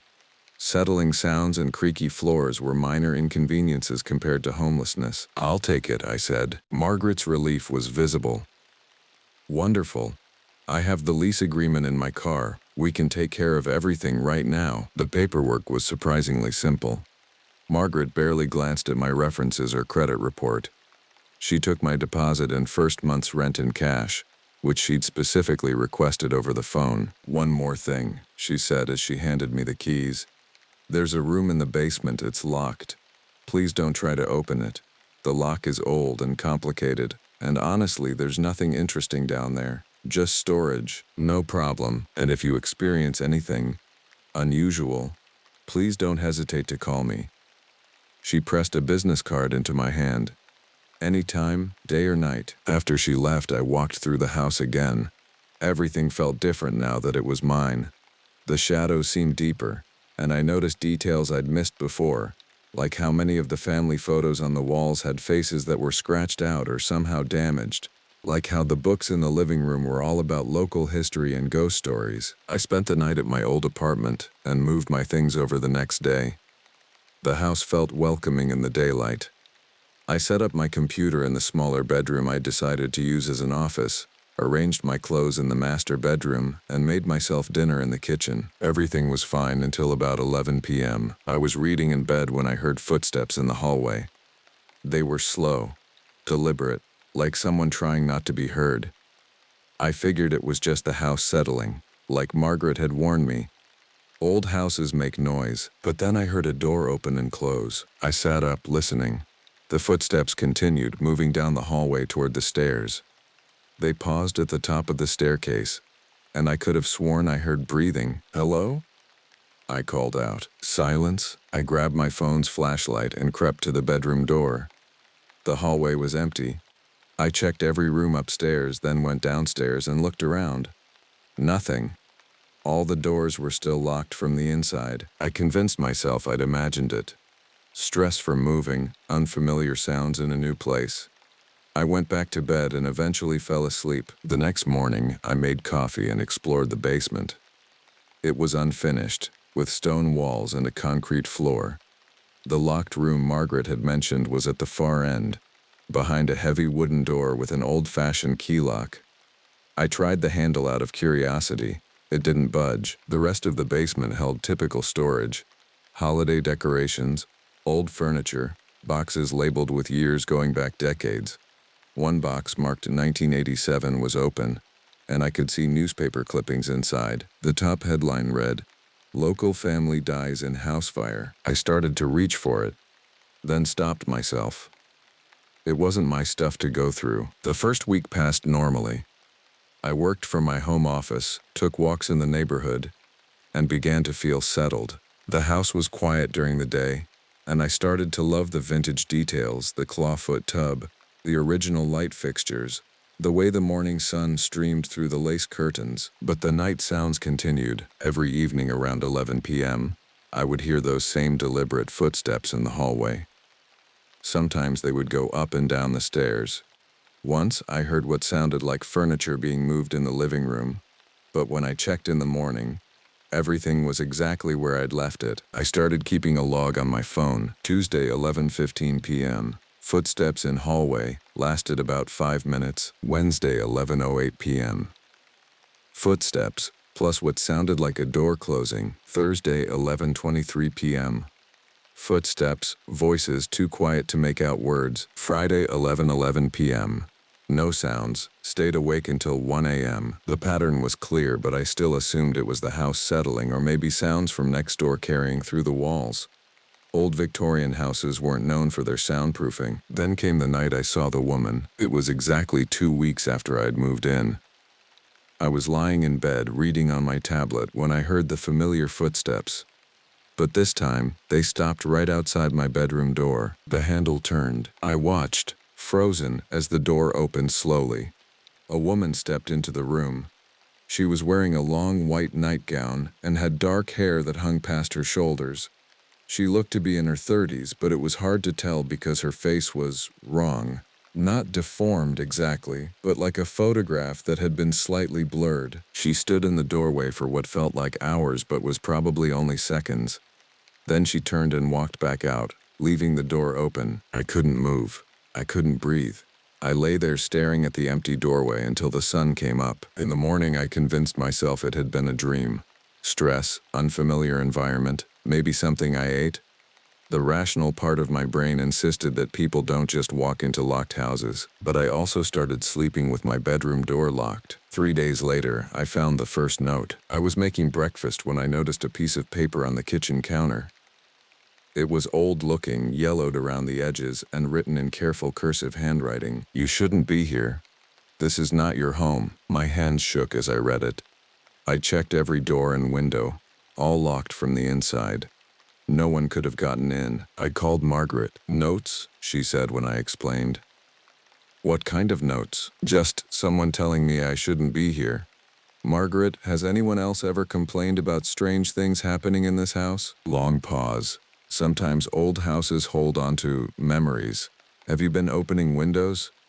Sometimes when the air circulation changes, papers can blow around. This wasn't blowing around. It was placed on my counter. I'll come by this afternoon to take a look. Margaret arrived at 3 p.m. with a man she introduced as her nephew, David. He looked uncomfortable to be there. "Show me where you found the note," Margaret said. I led them to the kitchen counter. The note was gone. "It was right here," I insisted. "I didn't move it." Margaret and David exchanged a look. "There's something I should probably tell you," Margaret said finally. "This house has had some difficult tenants. People who claim to experience unusual things. That's why the rent is so low." "What kind of unusual things?" "Similar to what you're describing. Sounds at night, missing items, feeling like they weren't alone." She touched my arm gently. "Sometimes when people are stressed or adjusting to a new place, their minds can play tricks on them." David was examining the kitchen windows. "These are original latches from the 1890s, he said. "They don't seal tight. Changes in air pressure could definitely move papers around." I wanted to believe them, but I knew what I'd seen. After they left, I decided to do some research. I looked up the property records for 1247 Elm Street. The house had been built in 1887 by a family named Morrison. They'd lived there for 40 years before selling to another family, the Blackwoods. That's when things got interesting. I found a 1987 newspaper archive that mentioned the Blackwood family. Margaret had been right about the house fire, but she'd left out some details. The fire hadn't been accidental. Police suspected arson, but no one was ever charged. 3 people died: Robert Blackwood, his wife Elizabeth, and their daughter Sarah. Elizabeth Blackwood had been 34 years old. Dark hair. In the one photo I could find, she was wearing what looked like a white nightgown. My blood went cold. I kept reading. After the fire, the house had sat empty for several years before being bought by Margaret's family. Since then, it had been a rental property. I found mentions in local forums and Reddit threads. People discussing strange experiences on Elm Street, rumors about the haunted house, debates about whether the stories were real. One post from 2 years ago caught my attention. Lasted 3 weeks in that house before I couldn't take it anymore. Every night at 11 p.m., footsteps in the hallway, found notes in handwriting that wasn't mine. The basement door that's supposed to stay locked, sometimes it's open in the morning even though I never go down there. Another from 6 months ago. Don't rent from Margaret Chen. That house on Elm Street is not safe. I'm not talking about structural problems. I'm talking about the woman who walks the halls at night and the locked room that shouldn't be opened. I should have packed up and left that night. Instead, I decided to test something. At 10:45 p.m., I positioned myself in the hallway outside my bedroom. I had my phone ready to record video and audio. I wanted proof. At 11:07 p.m., the footsteps started. They were coming from the direction of the stairs, slow and deliberate.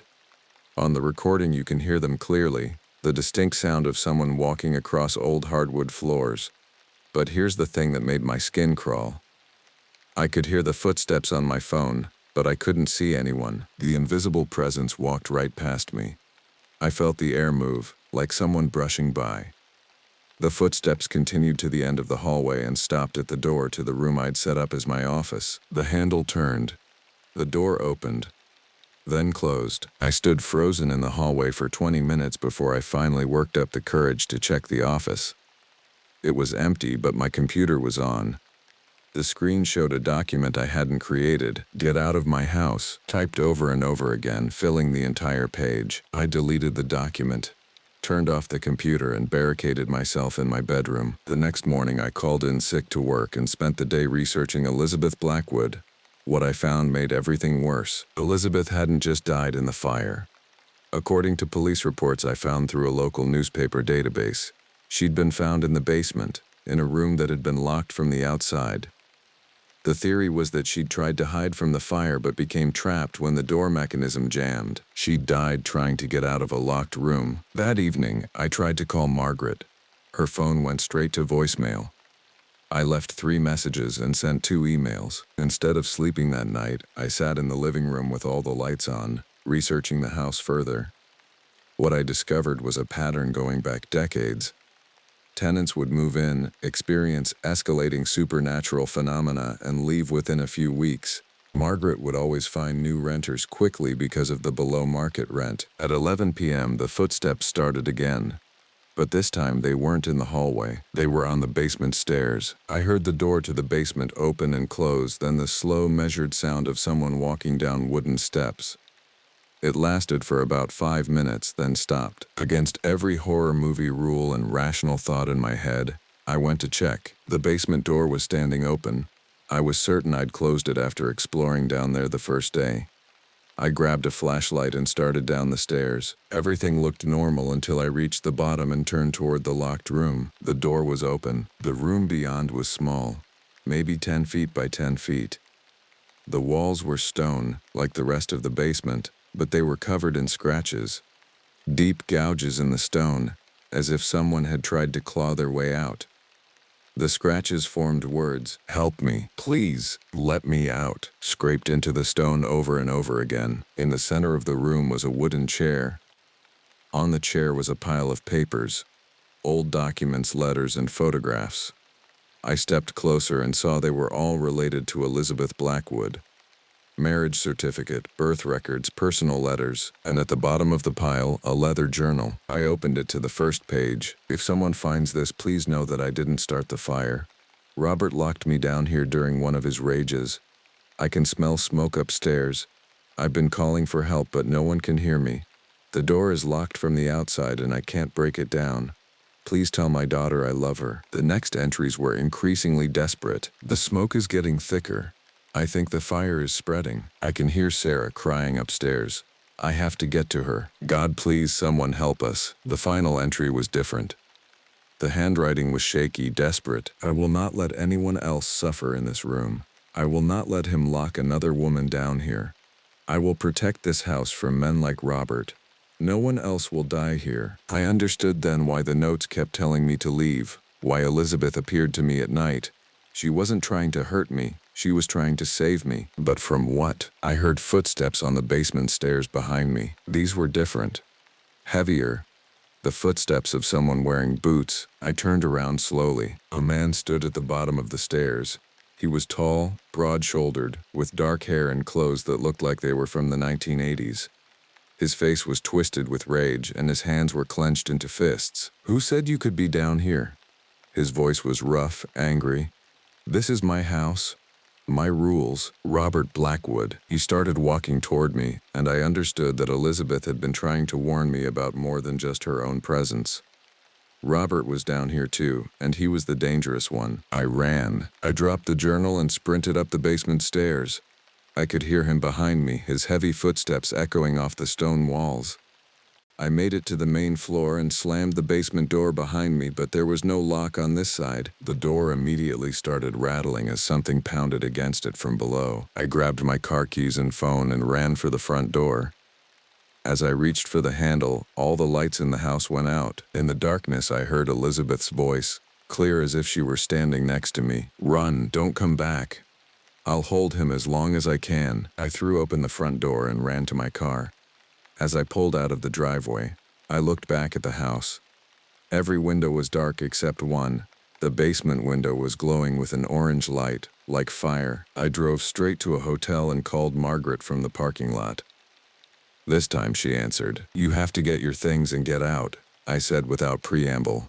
"Now. Tonight." "What happened?" I told her everything. When I finished, there was a long silence. "I'm sorry," Margaret said finally. "I thought maybe this time would be different. Elizabeth usually protects women who stay there. She saved several tenants from Robert over the years. But sometimes he gets stronger, more aggressive. You knew both of them were there. Elizabeth is my great-grandmother. She was the kindest woman who ever lived. Even in death, she's still trying to protect people. But Robert," Margaret's voice broke. "I've been trying to find a way to get rid of him for 40 years. Nothing works. Elizabeth won't leave while he's there, and he won't leave while she's there. Why do you keep renting it out? The property taxes, the maintenance. I can't afford to keep it empty. And most tenants leave quickly enough that nothing serious happens. I always thought that if I could find the right person, maybe they could help Elizabeth somehow." I thought about the journal, still sitting in that awful basement room. "There might be a way," I said. But I'm never going back in that house. I gave Margaret the details about what I'd found in the locked room. She said she would contact some people she knew, paranormal investigators, maybe a priest. That was 3 weeks ago. Margaret texted me yesterday to say that a team had gone into the house and found the journal. They'd also discovered that the locked room contained evidence that Robert had been abusing Elizabeth long before the fire, locking her in that room as punishment. With that evidence brought to light, Elizabeth was finally able to move on. She appeared to the investigators one last time to thank them, then simply faded away. Robert disappeared with her. The house is empty now. Really empty for the first time in decades. Margaret offered to let me move back in, rent-free, since I'd been the one to help Elizabeth find peace. But I declined. Some places hold too many memories, and I found a nice apartment across town. I still drive by the house sometimes. It's for sale now. Margaret decided to sell rather than rent it out again. In the daylight, it looks like just another beautiful old Victorian, but I notice things other people probably don't. Like how the basement window has been boarded up. Like how no one ever seems to stop to look at the for sale sign, and like how Elizabeth left me one final message, written in the condensation on my car window the morning after everything happened. Thank you. If you're reading this on Reddit, please share it. People need to know that these things are real, and that sometimes the dead need our help just as much as we need theirs. But mostly I'm writing this as a warning. If you ever see a rental that seems too good to be true, especially an old house with a below-market price, ask questions, do research, and if the landlord mentions a locked room you're not supposed to open, find somewhere else to live. Trust me on this one.